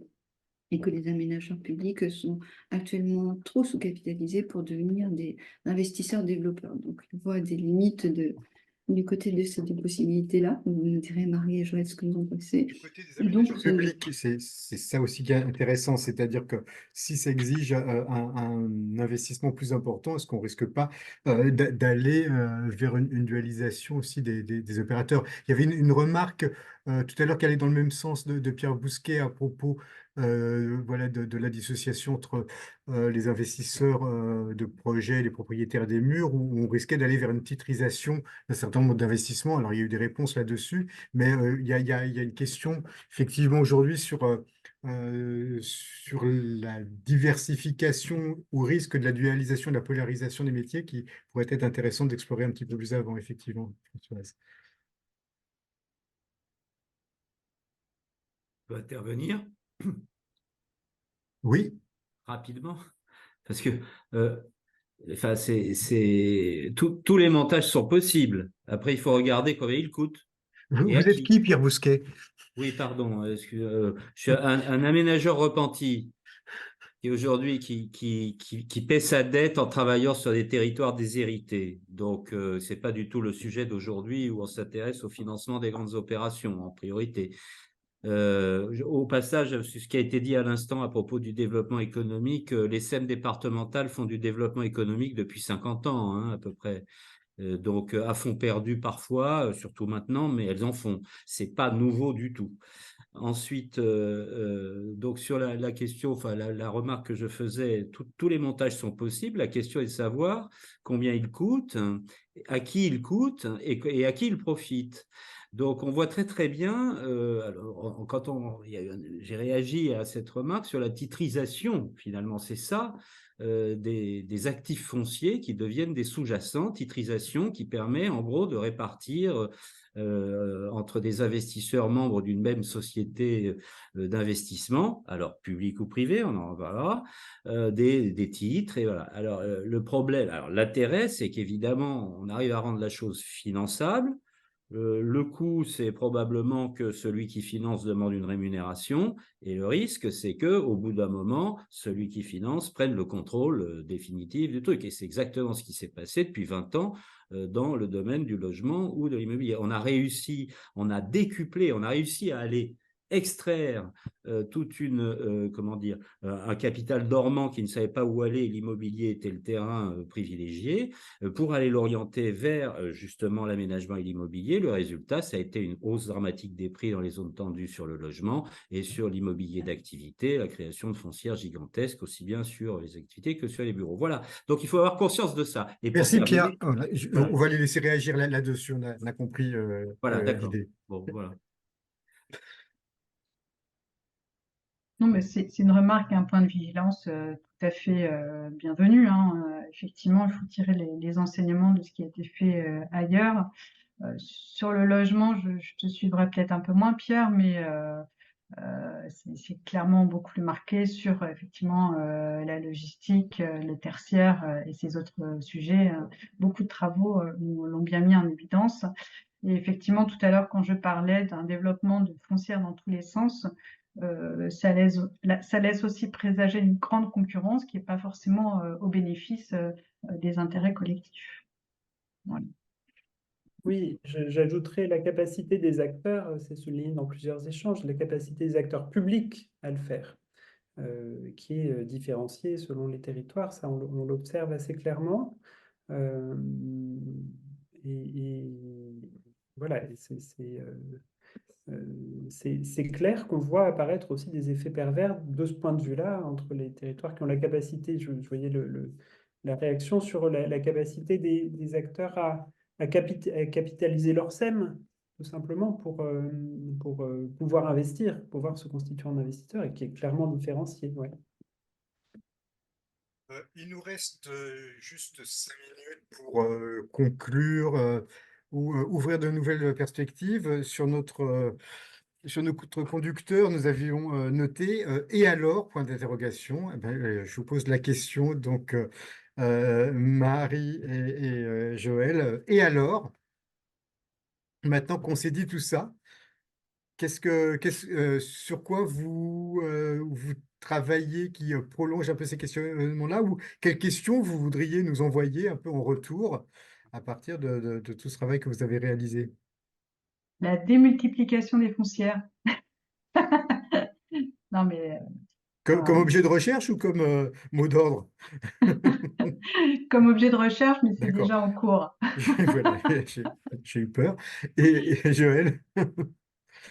Oui, moi je retiens aussi les interrogations en particulier sur les questions environnementales dans tout ça, que nous on voit poindre un peu, hein, c'est ce qu'on disait tout à l'heure avec Magali, et que beaucoup de choses se posent aujourd'hui qui, à terme, remettent quand même largement encore en cause plus profondément les modèles financiers. Je pense aux questions des compensations, etc., et qui, à plein de niveaux, rebattent les cartes. Voilà, moi, c'est quelque chose que j'aimerais un peu plus creuser.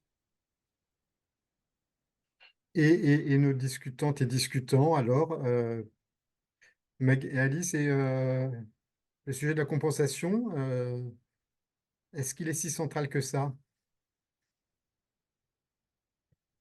Alors, pour moi, j'essaye de le mettre hors scope parce que si on est sur la compensation, c'est qu'on a détruit quelque chose alors qu'on devrait être plutôt dans une phase de reconstruction massive des équilibres écologiques. Mais après, ceci dit, c'est un outil sûrement intermédiaire pour modéliser justement et prendre conscience de ces impacts qu'on a. Donc, c'est plus quelque chose peut-être de didactique et d'intermédiaire que de structurel, en tout cas, je l'espère. Et Françoise, pour le fil, pour le réseau finance locale, Raphaël, peut-être aussi? Non, j'ai l'impression que Raphaël voulait s'exprimer. Non, en fait, j'étais dans l'hésitation. Ah, pardon. Non, moi, je crois beaucoup au fait que à l'hybridation des métiers et à l'hybridation des acteurs. On a évoqué les aménageurs qui vont vers l'aval, les investisseurs qui montent vers l'amont. Moi, je représente des organismes HLM qui, de fait, pour certains d'entre eux, sont montés vers l'amont de l'aménagement parce que c'est le seul moyen de s'alimenter avec un foncier qui soit dans une épure économique compatible avec leur modèle économique.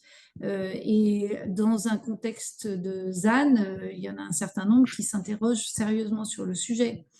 Et on voit fleurir, en plus le contexte économique s'y prête, on voit fleurir des envies de sociétés mutualisées, publiques-privées, pour mener des projets qui ne sont pas forcément que des projets de construction, qui peuvent être à une autre échelle. Pendant longtemps, on n'avait aucun exemple de société loi molle. De plus en plus, il y en a. Parce que c'est une façon de diluer, de mutualiser les risques, les bénéfices, et tout en restant dans un dialogue avec la collectivité sans forcément passer par une ZAC, etc. Et donc moi, de là où je suis à l'USH, je vois de plus en plus d'objets hybrides, un peu ovniesques, qui apparaissent, ou des questions ovniesques. Pas plus tard que ce matin, j'en ai trouvé quelques-unes à mon retour de congé, où je me dis, là, les opérateurs sont en train de se poser des questions qu'on ne se posait pas avant. Et bon, en tout cas, moi, je vous encourage, c'est pas pour faire le mot de la fin, mais je vous encourage à lire le livre et les études de cas, parce que il y a aussi toutes ces matrices dont parlait Marie au début. Il y a un certain nombre de choses qui permettent aussi de dépasser des idées théoriques évoquées par Marie tout à l'heure sur le fait que quand on affiche des participations élevées ou une taxe d'aménagement très majorée, ça va suffire à calmer les prix. En fait, non. Et donc, c'est intéressant de se confronter à la réalité. Et voilà.